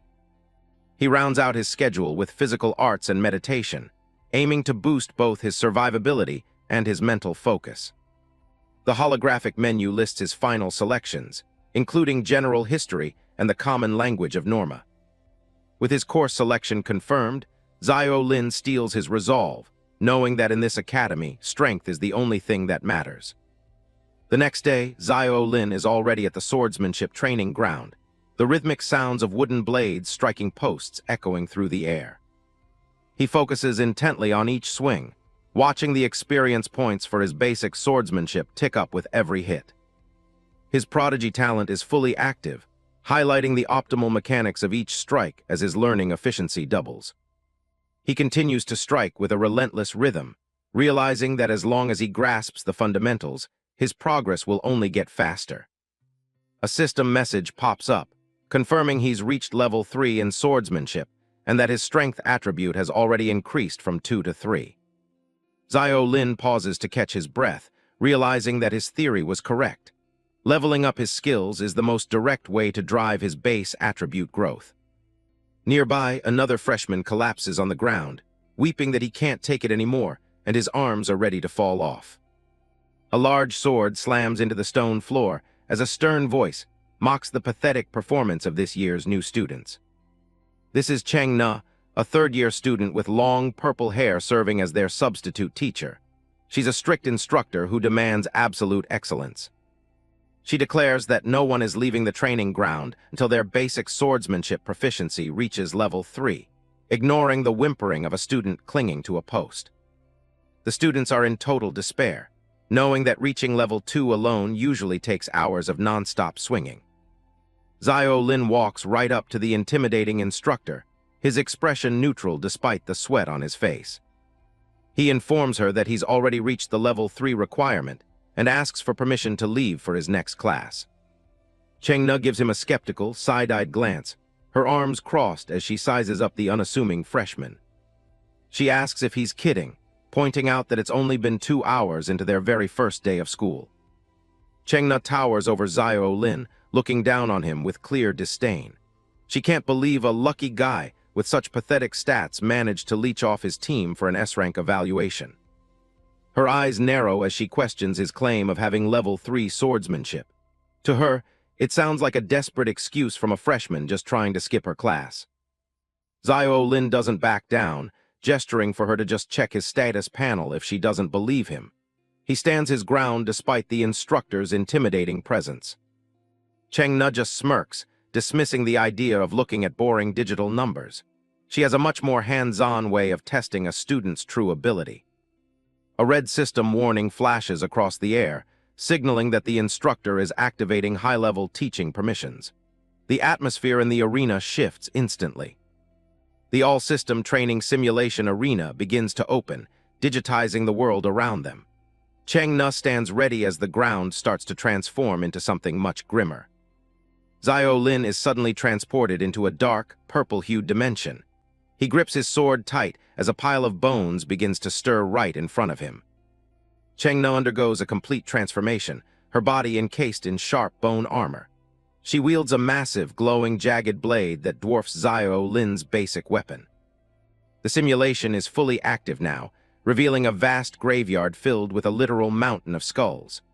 A massive, rib-like structure looms over the battlefield as the system welcomes them. She explains that this space was built at an astronomical cost to mimic the harsh laws of the normal world. Zio-lin looks small against the jagged, bone-covered horizon. She reassures him that he won't actually die in this simulation, but she doesn't sound very comforting. She stands behind him like a dark shadow. A close-up of her face reveals a cold, predatory look. She warns him that while death isn't permanent here, every bit of pain he feels will be 100% real. Skeletons begin to crawl out of the cracked earth, their purple eyes glowing with malice. Cheng-na watches with a cruel smile, having spent a fortune in points to set this up. She goads him to prove his level 3 swordsmanship in actual combat as a horde of undead soldiers rises behind her. Zio-lin looks back, realizing he's completely surrounded. The instructor takes a seat on a throne of bone, looking down on the chaos. She notes that these skeleton soldiers are about as strong as the goblins he faced in the exam. She offers a carrot with the stick, promising that if he clears this dungeon, he can skip her class today and any time in the future. Zio-lin ducks a massive cleaver just in time. A system window clarifies the stakes: survive for 40 minutes or kill 20 skeletons. Zio-lin grips his sword, his jaw tight as the challenge begins in earnest. Sweat beads on Zio-lin's forehead as he realizes just how insane this instructor is. Throwing a freshman into a dungeon like this just to verify their level is beyond extreme. He checks his gear and finds he's only equipped with a basic iron dagger. His physical attack evaluation is a pathetic rank E, leaving him at a massive disadvantage. The skeletons roar as they lunge forward with rusted blades. Zio-lin knows he has 2 ways to win, and neither of them looks easy. Option 1 is to just stall for time, staying on the defensive until the clock runs out. He crouches low, dodging a sweeping attack that clears the ground behind him. Or he can choose violence. He prepares to strike as a skeleton soldier looms over him, rusted sword raised high. He moves with surprising speed, his blade slicing clean through the undead soldier's ribcage. He isn't just defending, he's going on the hunt. A clean decapitation confirms his first kill, and the counter on his screen ticks up to 1. Zio-lin keeps his focus sharp, already looking for the next target. He does the math as he fends off multiple attackers at once. If he hits their weak points, it'll take 40 precise strikes to reach his goal of 20 kills. Zio-lin's eyes glow with a blue intensity as he enters his flow state. He's determined to push through the physical gap with pure technique. Cheng-na watches from her throne, secretly impressed that the kid actually had the guts to charge headlong into the fray. It's not the reaction she expected. She thought he'd be terrified, begging for mercy the moment the skeletons started rising. Instead, he's actually putting up a real fight. She analyzes his every move, noting that his footwork and slashing angles are more than just decent. He knows how to generate force despite his low base stats.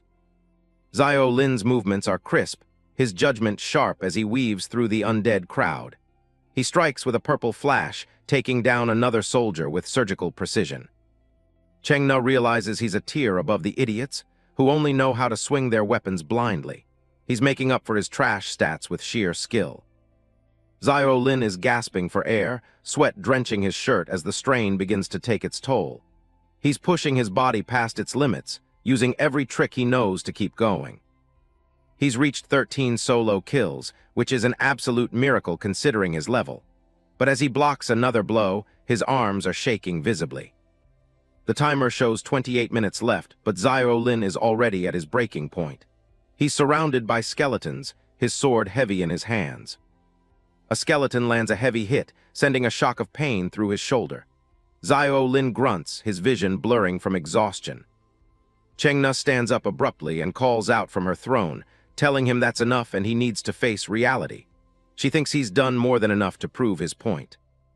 She tells him to just give up and surrender obediently before he gets seriously hurt. Zio Lin just stares at the ground, leaning heavily on his sword. Suddenly, a system notification flashes. Skill activated, heavy/LV, 1. Zio Lin's eye snaps open, glowing with a new, dangerous light. He unleashes a massive purple wave of energy that tears through the skeletal front line. The kill count jumps to 16 in a single, devastating explosion of power. Chengna's jaw drops in pure shock as she recognizes the skill he just used. She can't wrap her head around how a freshman could possibly have heavy slash. Zio Lin becomes a blur of purple steel, the counter ticking up faster than the eye can follow. 17, 18, 19, he's cutting through them like they're made of paper. He drives his blade straight through the final skeleton skull with the last of his strength. The counter hits 20 out of 20, and the dungeon objective is finally complete. Zio Lin gasps for air, sweat dripping as he finally finds a moment of peace. Behind him, Chengna watches, her expression unreadable under her bone armor helm. "Senior, your requirement?" Zio Lin huffs out, looking back at her. "I completed it." Chengna stands tall, staring down at the exhausted freshman. She realizes getting an S rank wasn't just luck. This kid actually has the skill to back it up. The scene shifts to the sleek exterior of the student council office. Inside, a green-haired assistant drops a heavy stack of documents onto the desk. The student council president, a calm youth with blue hair, looks up from his work. The assistant points to a specific file, looking worried. She tells the president there's a certain class schedule he really needs to take a look at. A freshman's course selection is very bizarre," she says, holding the folder tight. The president leans back, looking at the name, Zio Lin. He's stunned to see the freshman has selected every single course available at the academy. The clock strikes 12:04 p.m. at the Dawn Academy Infirmary. Back at the infirmary, Chengna is in a heated argument with the president. She snaps that she didn't mean to mess him up, but she had to test him in the middle of class. "Nana, this isn't the first time you've treated freshmen like this," the president says calmly. Chengna barks back, asking if he has a problem with her teaching methods. The president sighs, explaining that the new students just enrolled and she doesn't need to be so hardcore. Zio Lin lies unconscious in the hospital bed behind them. Chengna stands her ground, arguing that being strict is the only way to prepare them. To her, coddling new students is the real cruelty. The student council president closes his eyes, clearly exhausted by her stubbornness. Chengna looks away, her expression softening ever so slightly, though she remains silent. On the bed, Zio Lin's eyes flutter open as he groans in pain. The president leans in, noticing he's finally awake. Chengna watches from the foot of the bed, her arms crossed. Zio Lin sits up slowly, looking around the high-tech room. The president welcomes him back, nodding that the academy's infirmary facilities are top-notch. He explains to Zio Lin that full immersion fields are different from normal dungeons. Your stamina and mental energy don't just reset when you leave. The exhaustion follows you back. He folds his hands, telling Zio Lin he passed out from sheer exhaustion. "How do you feel now?" he asks with a gentle smile. Zio Lin stretches his arm, saying he feels much better, though his muscles are still sore. The president tells him to just rest a bit more. The president gives a reassuring look. He then turns to Chengna, calling her Nana again and asking her to leave so he can speak with Zio Lin in private. She looks genuinely annoyed. Chengna bites her lip, looking like she has a lot more she wants to say. "HMPH, fine, I'll go," she snaps, turning on her heel and heading for the door. Her heavy boots click against the floor as she makes a quick exit. Suddenly, she stops and looks back over her shoulder. "Hey, punk," she shouts, getting Zio Lin's attention. She tells him she's a woman of her word, and that his early leave privilege is officially approved. But her tone turns serious, as she warns him that students who try to train both magic and martial arts never end well. Without another word, she steps out and slams the sliding door shut with a loud bang. Zio Lin watches the closed door, thinking to himself that this senior isn't quite the she-dinosaur monster everyone makes her out to be. The president clears his throat, signaling it's time to get back to business. He asks if Zio Lin read the handbook, which explicitly warns against taking too many courses at once. A digital display shows the physical branch, covering swordsmanship, movement, and general physical training. Another display shows the magic branch, which includes meditation, spells, and perception skills. He admits that dual training gives an edge in the first year, as it allows a student to handle a wider variety of combat situations. But he warns that as the curriculum deepens, each branch splits into hundreds of specialized subpaths. By the second and third years, trying to master both would require 6 or 7 times the effort of a normal student. He compares the courses to a branching tree that splits finer and finer the further you go. Zio Lin simply replies, "I know." Zio Lin looks determined, staring straight ahead. "But I still want to give it a shot," he declares. He clenches his fist, confident that with his top student talent backing him up, he can absolutely pull it off. A holographic screen suddenly pings with a notification. The president looks down to see a new message from the principal. The student council president pauses, staring at the holographic notification with a surprised expression. "All right then, Junior Zio Lin," he says, turning back to the student. "Since the principal has already approved your course selection, I won't harp on it." He explains that the schedule needs re-optimizing, and a new timetable will be ready by tomorrow morning. Zio Lin sits in the infirmary bed, thanking the president for the help. Zio Lin looks down, his brow furrowed with suspicion. He wonders how the principal's message arrived at such a perfectly timed moment. It's as if he's been being watched the entire time. Outside, the sun begins to set over the sprawling, majestic campus of Dawn Academy. In the grand principal's office, a figure in a dark robe stands before a towering, ornate window that looks out over the grounds. The principal, an elderly man with long white hair and a flowing beard, stares out with a weary gaze. A playful voice breaks the silence, asking why he has such a long face. Floating in a cloud of digital particles, the Dawn Academy Central Main Control System, AI, appears as a teenage girl with silver hair and glowing red eyes. She teases the principal, asking him to share his troubles so she can have a good laugh. The principal glances back at the mischievous AI, nodding that she seems to have been influenced by the anime culture of Blue Star lately. The Dawn Academy Central Main Control System, AI, twirls in the air, her white dress fluttering. She playfully asks if her current look is trending and offers to help recruit more freshmen if it is. The principal turns toward her, his expression stern. He reminds her that as the Academy's central brain, her existence is a secret known only to a select few. The Dawn Academy Central Main Control System, AI, puffs out her cheeks in a pout, complaining that even after 100 years, the principal remains as boring as ever. She floats up behind him, pointing out that this year's freshman class is exceptionally strong. She mentions the SS rank student and asks why that doesn't make him happy. The principal looks away, explaining that a normal person's total attributes usually average around 10 points. He continues, stating that the Academy's admission baseline is at least 20 points. However, Zio Lin's total stats only add up to 9, making him appear completely ordinary. Talents can only be detected after enrollment, he continues, his voice low and serious. This means that by all accounts, Zio Lin should never have received an admission notice. The Dawn Academy Central Main Control System, AI, laughs it off, suggesting it might just be a lucky mistake by the admissions department that landed them a genius. The principal turns his back to her, staring out the window once more. He reveals that when he tried to pull the boys' records, he found something truly disturbing. He stands still in the middle of the silent office, the weight of his words hanging in the air. There is no record of Zio Lin's admission in the system at all. Inside the Dawn Academy's high-tech command center, the AI reports that total enrollment stands at 1,360 students. But there's a catch.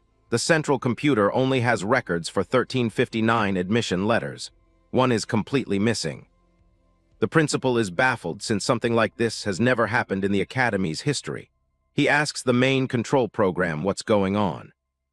The AI confirms that 1360 letters were definitely issued, so the math should be right. Growing suspicious, the principal tells her to pull up Zio Lin's admission letter immediately. The AI gives him a smug look and delivers the bad news. Even as the principal, he doesn't have the security clearance to see that specific file. He's stunned. A simple admission letter is locked away from the head of the school. The AI admits she's just as surprised as he is, but the system's rules are absolute. The principal stares ahead, deep in thought about this mysterious student. He decides to let the matter go for now, realizing some things are better left alone. Instead, he uses his highest authority to encrypt every other freshman's letter to keep the database secure. The AI accepts the command without hesitation. Data streams fly past her as she begins the heavy-duty encryption process. Seconds later, she confirms that all 1359 accessible letters are now locked under the tightest security. That one remaining file is still untouched, maintaining its own maximum level of protection that no one can crack. The AI looks at him, sensing he's trying to hide the identity of the student that missing letter belongs to. The principal mentions he's headed back to the new world tomorrow. He wants to make sure that while he's gone, nobody gets in the way of Zio Lin's development. He officially leaves the Academy's internal affairs in the AI's hands. The next day in the cafeteria, things are bustling with students grabbing their meals. A senior student named Zhang Tingting spots Zio Lin and recognizes him as the kid who fainted after just one class. Zio Lin is caught off guard, realizing his embarrassing debut has already become campus gossip. Tingting warns him that running into someone like Senior Cheng Na is just pure bad luck. Zio Lin tries to change the subject, asking if only teachers can access the holographic simulation training field. She looks at him like he's crazy and asks if he's even bothered to check his monitor permissions yet. She explains that being a class monitor comes with some pretty serious perks. A digital interface pops up, showing he can manage his classmates' data and status. He also has the power to approve or deny requests for the simulation field from anyone in his class. Even better, as a monitor, he can apply to use the field himself without needing anyone else's okay. Zio Lin finds the button and decides to give it a shot right then and there. Tingting tells him to apply for student mode, though she's sure a freshman will just get auto-rejected. Just as she says that, a notification dings on his screen. He actually found the option. Tingting literally spits out her drink when she sees the approved message flash across his interface. She's totally floored. Her own monitor had to wait 3 weeks for an approval, yet this kid got it instantly. She warns him that the simulation field is normally sophomore territory and costs a whopping 500 redemption points just to open. Those points only come back if you pass the training, fail, and they're gone for good. Zio Lin realizes the stakes are high. He only has 800 points total, so failure isn't an option. He remembers the principal mentioning that only the top 3 in the upcoming exam get to go to the new world early. Then the ponytail-haired male teacher, Chin Chuan, didn't forget to remind everyone that the monitor position would be re-elected right after the big exam. He remembered Wang Dalin roaring in contempt, barking that once the election comes around, a weakling like Zio Lin wouldn't stand a snowball's chance in hell of keeping his position. Zio Lin knows the heavy hitters in Class 7, like Gu Zioyu and Wang Dalin, are waiting for their turn to take his spot. He narrows his eyes, determined to grind and get stronger before the re-election exam takes everything away.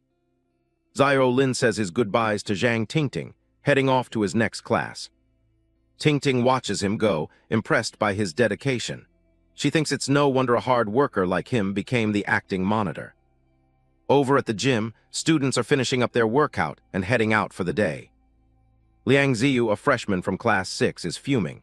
He can't believe someone with such garbage stats was chosen as an acting monitor, calling the decision insane. In a fit of rage, a muscular student nearby completely crushes his water bottle. This is Wang Dalin, and he's just as angry. He insults the counselors, calling them flunkies who couldn't even make it past their first year. He snarls that a counselor's vision must be trash if they're backing someone like Zio Lin.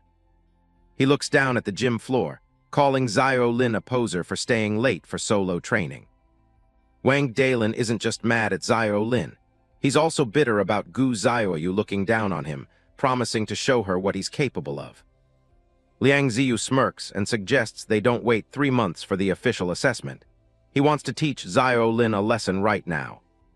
He tells Dalin he has a connection in the disciplinary department and suggests framing Zio Lin for a rule violation to tank his points. Unaware of the plot, Zio Lin is pushing himself to the limit on the treadmill, slowly racking up physical fitness experience.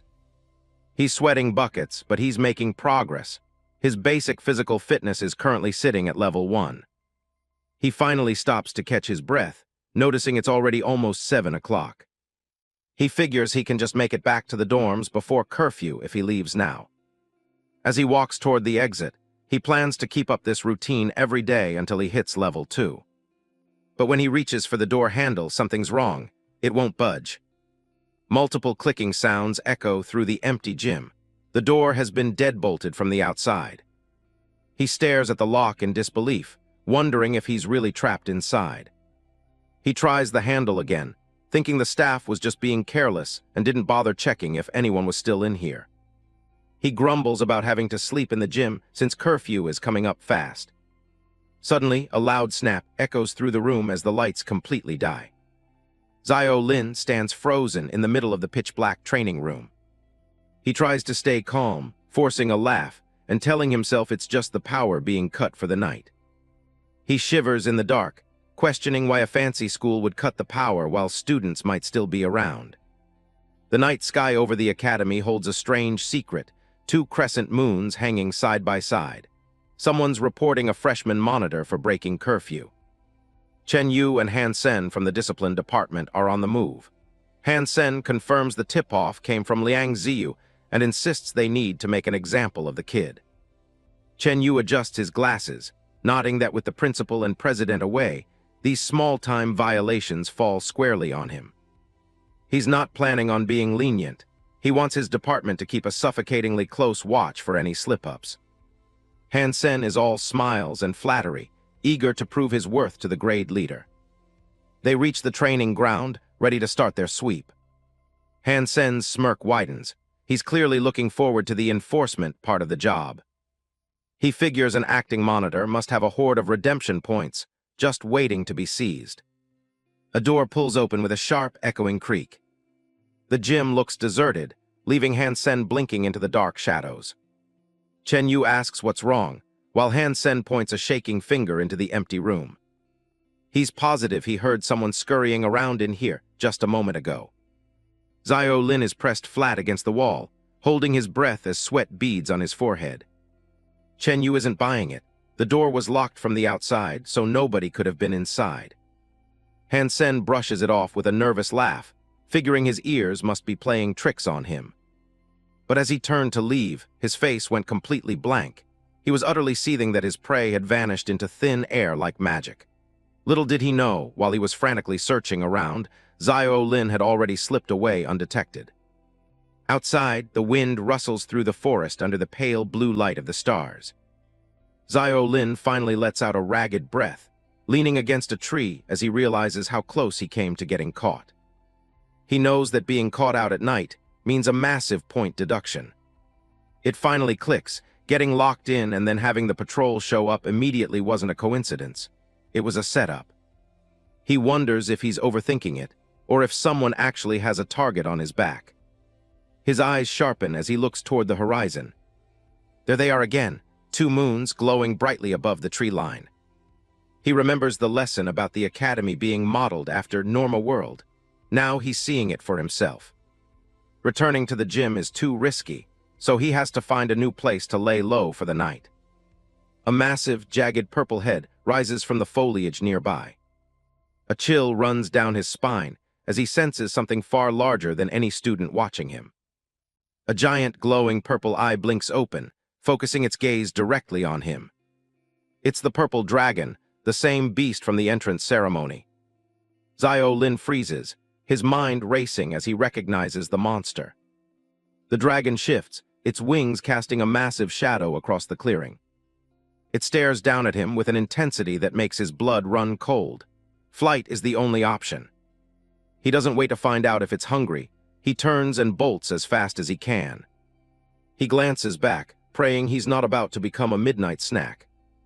Through the dense trees, he spots the outline of a large building. Desperate for any kind of shelter, he decides to dive inside and hide. He slips through a trellis-covered entrance, the wood creaking under his weight.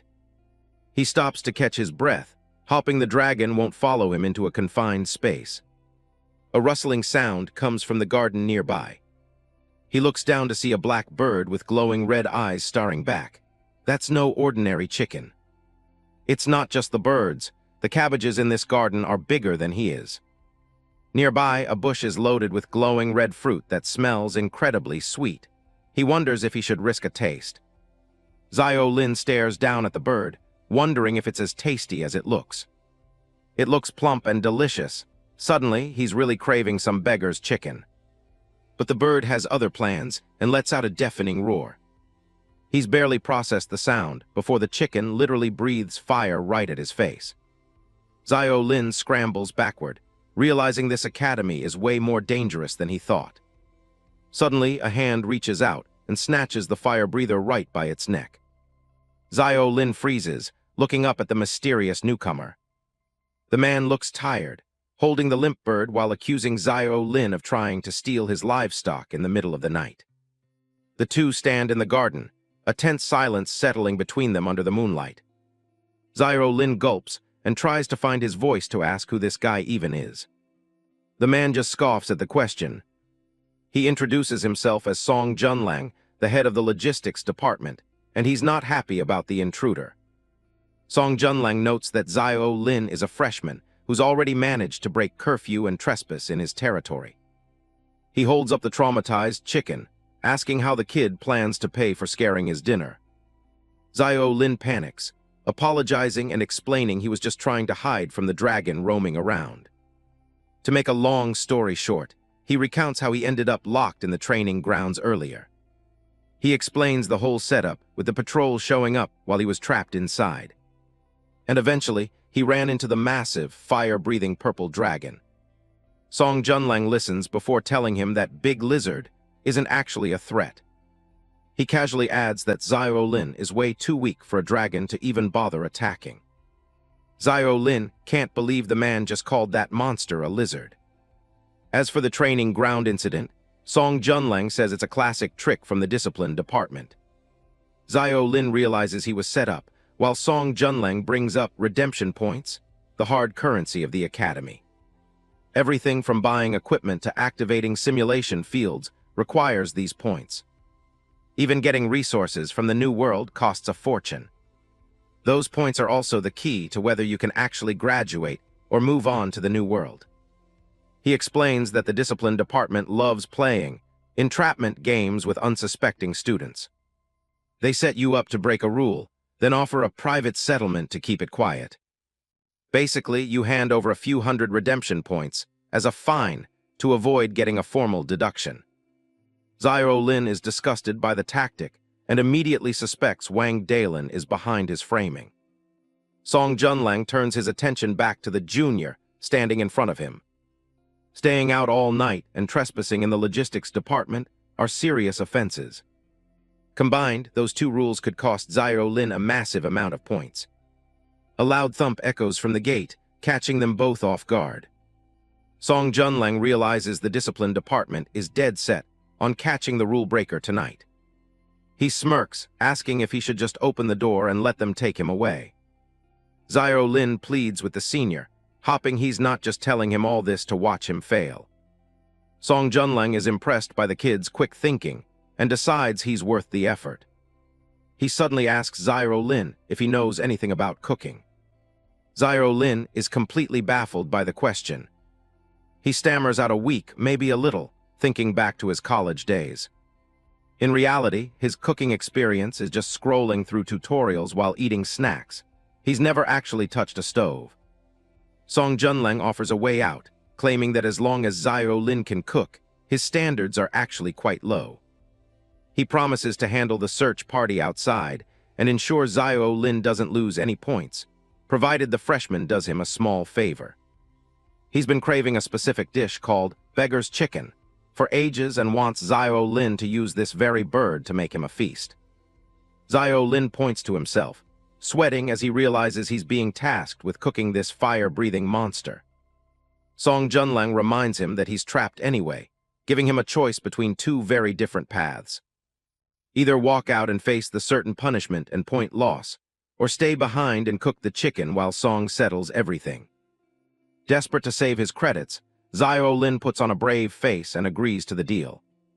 Song Junlang flashes a sinister grin, wanting to make sure it's on the record that this is a completely voluntary act. Zio Lin agrees enthusiastically, though he can't shake the sinking feeling that he's just signed a deal with the devil. Song points toward the building, telling the freshman to hide inside and stay as quiet as a mouse while he handles the group outside. Zio Lin hurries off, thanking the senior for the unexpected lifeline. Song Junlang steps out to meet the patrol, greeting them with a casual and irritatingly cheerful shout.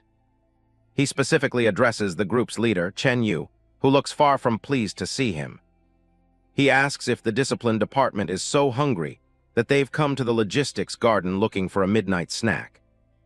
Adjusting his glasses, Chen Yu explains they're investigating reports of abnormal movement from the principal's pet bird. He insults Song for wasting his time with such trivial things late at night, unaware that the pet is currently in a ghostly state of shock. Song Junlang just chuckles, clearly enjoying the confrontation. He dryly asks if they actually managed to find whatever was causing all that abnormal movement. The purple-haired student, Han Sen, snaps back that the discipline department has the authority to patrol every inch of the academy. He adds that they're hunting for a freshman breaking curfew and warns Song that he doesn't have the rank to block their inspection. Song's casual demeanor vanishes, and he stares down Han Sen, calling him a low-level lackey who shouldn't butt in.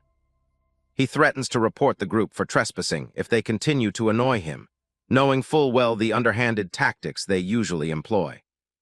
Chen Yu is seething at the threat, his face contorted with anger. He scoffs, stating that everyone knows Song's actual power level isn't even C-class. He calls the senior a connection hire, who wouldn't even be qualified for the second year if the principal hadn't personally appointed him as a department head. Zio Lin watches the scene unfold from the shadows, surprised by the blatant disrespect. It's clear to him now that Chen Yu has a massive grudge against Senior Song.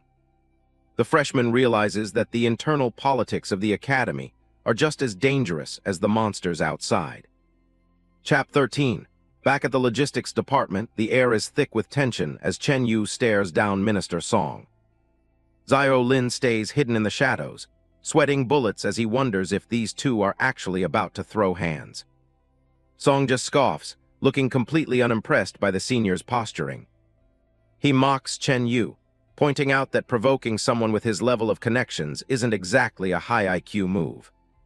One of Chen Yu's lackeys snaps, warning Song that even his friendship with the principal won't let him ignore academy rules. He shouts that the discipline department has formal authority, and Song has no right to get in their way. Suddenly, a sharp chime cuts through the argument, an incoming call from the academy president. Chen Yu's face hardens as he orders the call to be put through. A blue hologram flickers into life, and the president immediately demands to know why Chen Yu is harassing the logistics department. He gives a direct order to stand down, but Chen Yu tries to argue that they're just hunting for anomalies. Chen Yu grits his teeth, furious that he was so close to finally pinning something on Song. His subordinate isn't backing down either, accusing the president of being blatantly biased. He insists that the freshmen might be hiding right under their noses. The president's tone goes cold, as he explains that the entire academy owes Minister Song a debt they can never repay. Because of that favor, Song has a free pass to do whatever he wants as long as it doesn't sink the school. Chen Yu's ego takes a massive hit, and he lets out a frustrated growl. With no other choice, he barks out the order to retreat. The discipline squad turns around and starts their walk of shame out of the garden. Before disappearing, Chen Yu tosses a final threat over his shoulder, telling Song to watch his back. Song just gives him a lazy smirk, telling the senior to worry about himself instead. Once the coast is clear, Zio Lin steps out and apologizes for all the trouble he's caused. He's genuinely confused about how someone as eccentric as Song could have the school's leadership in his pocket. Song laughs it off, claiming those guys just pick fights because they're bored. He quickly changes the subject, ushering the kid away to get started on that beggar's chicken. Zio Lin can't believe the man is prioritizing dinner after almost getting into a political war. He warns Song that he's never made this before, so he can't promise it'll actually taste good. He starts by prepping the hybrid chicken, which is way tougher than any bird back home. He wraps it carefully in leaves and a thick layer of mud, following the traditional recipe. As the fire crackles, Zio Lin sits back and monitors the roast. The two of them wait in silence, the only sound being the wood snapping in the flames. For the first time since being dragged to this academy, Zio Lin actually feels a moment of peace. After 2 hours, a rich, mouth-watering aroma begins to fill the garden. Zio Lin cracks open the clay shell, sweating from the heat but relieved that it looks like a success. He starts to wonder if he might actually have a secret talent for the culinary arts. Song leans in, looking impressed as the steam rises from the golden-brown meat. Song tore off a massive drumstick and handed it to Zio Lin for orchestrating this chicken dish. But when he notices Song isn't reaching for it, he asks if something is wrong. Song puts on a noble act, insisting that as the chef, Zio Lin deserves to take the very first bite. Starving after all the training and hiding, the freshman doesn't need to be told twice. He takes a massive, confident bite of the drumstick. His eyes light up. It's tender, flavorful, and easily the best chicken he's ever tasted. But as he chews, Song's expression turns serious and he asks a chilling question. How does his body actually feel? Zio Lin is confused. He doesn't understand why the minister is asking about how his body feels instead of how the food tastes. Suddenly, a sharp, rhythmic thumping starts in his chest. Something is very wrong. The chicken drops to the ground as he clutches his stomach. It feels like he just swallowed a gallon of liquid fire. Song Junlang stands over him, casually asking if the pain is the only thing he's feeling. He tells the kid to just endure it, promising the agony will pass once the process is complete. Zio Lin gasps on the floor, realizing the minister knew exactly what this chicken would do. The man looks down with a calm, almost predatory smile, watching his experiment unfold. The freshman's vision begins to blur as he loses the fight to stay awake. In his mind, he's floating in a void, his entire body radiating an intense golden light. Glowing veins of energy begin to trace patterns across his skin, flowing through his blood. The heat inside him becomes unbearable, like his very soul is being cooked. But under the pain, there's a surge of raw power he's never felt in his life. Song's notebook shows the truth. This was hybrid iron-crowned chicken number 3, specifically bred for physical enhancement. The minister notes that despite his improvements, the biological rejection response is still incredibly violent. He watches over the unconscious boy, waiting for the results of the transformation to settle. 2 days pass, and the sun rises over the quiet medical facility. The inside is a typical researcher's mess, a chaotic lab filled with papers and strange tools. Zio Lin groggily opens his eyes, his head spinning as if he's just come off a roller coaster. Song Junlang walks in, looking far too cheerful while carrying a bowl of glowing golden items. As soon as he's fully awake, Zio Lin snaps, accusing the man of using him as a lab rat. The minister just laughs it off, claiming there was never any real risk to his life. Zio Lin isn't having it, swearing he'd come back to haunt the guy if that meal had killed him. Song tells him to take a breath and relax, since he's clearly fine now. He suggests that before they argue anymore, the kid should take a look at his stats panel. The minister promises that he's in for a massive surprise. Zio Lin narrows his eyes, skeptical but willing to check the numbers. He summons the holographic interface, deciding to trust the man one last time. The display flickers to life, showing his updated attributes. He scans the list of numbers, his expression turning from annoyance to pure confusion. Suddenly, he lets out a shout of disbelief. His strength went up by a point, but his physique jumped by 2, and his overall rating finally hit F. He's stunned. Such a massive boost from a single meal seems impossible. He continues scrolling, and his eyes practically pop out of his head. His basic physical training skill has jumped 2 entire levels all at once. It's at level 3 now, a jump that would usually take weeks of exhausting work. Song Junlang looks like he's about to burst with pride as he sees the results. He lets out a triumphant laugh, screaming that his formula actually worked. Zio Lin demands an explanation for what that chicken really was. He asks if the effect really came from that mutant bird they just ate. Song pulls up a chair and tells him to take a seat so they can talk science. He reveals that the bird was a Tago Ironcrest chicken, a unique species he created. He explains that he spent years crossbreeding domestic chickens with alien creatures from the world of Norma. Song Junlang shifts the conversation to fiction, asking Zio Lin if he's ever read those stories where someone is transported to another world. He poses a hypothetical. If a primitive caveman were suddenly dropped into the middle of a modern city, how long would he actually survive? Zio Lin recognizes the theory immediately. It's a common trope in science fiction and survival stories. He explains that the caveman wouldn't have the right immune system for modern diseases and would likely be killed by common germs. A small illustration shows the poor caveman being overwhelmed by giant, malicious-looking microbes. Song confirms it's the same logic for them. Blue Star and Norma are fundamentally different environments. He explains that student bodies must reach a certain stat threshold before they can physically adapt to the new world. Zio Lin finally understands why the student council president was so alarmed by the principal's suggestion of an early entry. Song's brainwave was to find a shortcut by using the biology of Norma's creatures to speed up the human adaptation process. He sheepishly admits that his first attempt involved eating the creatures raw, which almost resulted in his death. Zio Lin is left speechless by the minister's absolute lack of self-preservation during his research. Song explains that his subsequent research focused on creating hybrids that would reduce the violent rejection response. He calls his breakthrough food therapy, though he notes it only works once per specific hybrid breed. Zio Lin listens intently as the man explains the biological limitations of his experiment. Song jokes that if people could just eat for stats, the academy wouldn't bother with the grueling physical training classes. While the chicken won't help him anymore, Song mentions he has plenty of other edible hybrids for the freshmen to test. Zio Lin realizes that despite the rewards, he's effectively become the minister's willing guinea pig. Song Junlang gives a soft, satisfied chuckle as he sees the realization sink in. Zio Lin agrees to help, but only on the condition that his life isn't put in danger again.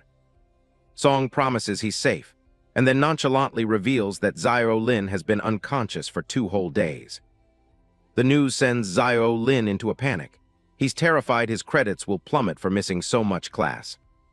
The minister reassures him, explaining that he's already approved a leave slip that covers his entire absence. Relieved, Zio Lin finally relaxes as he prepares to return to his normal student life. He heads for the door, and Song reminds him not to forget their dinner appointment later tonight. Meanwhile, in the cafeteria, Gu Zioyu eats her meal in her usual quiet, focused manner.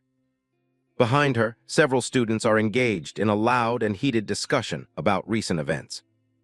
Hansen tells the others to drop the subject of Zio Lin, clearly frustrated by how the situation turned out. The student who locked Zio Lin in the training field is fuming, unable to accept that the boy simply vanished for 2 days. He's even more annoyed that instead of being expelled, Zio Lin somehow managed to get on good terms with the Minister of Logistics. Gu Zioyu listens to the gossip, realizing that she really hasn't seen Zio Lin since the training field incident. She's pulled out of her thoughts when someone sits down at the table right next to her. Zio Lin appears with a casual wave and a grin, looking remarkably healthy for someone who was just missing. Gu Zioyu looks him up and down, demanding to know where on earth he's been for the last 48 hours.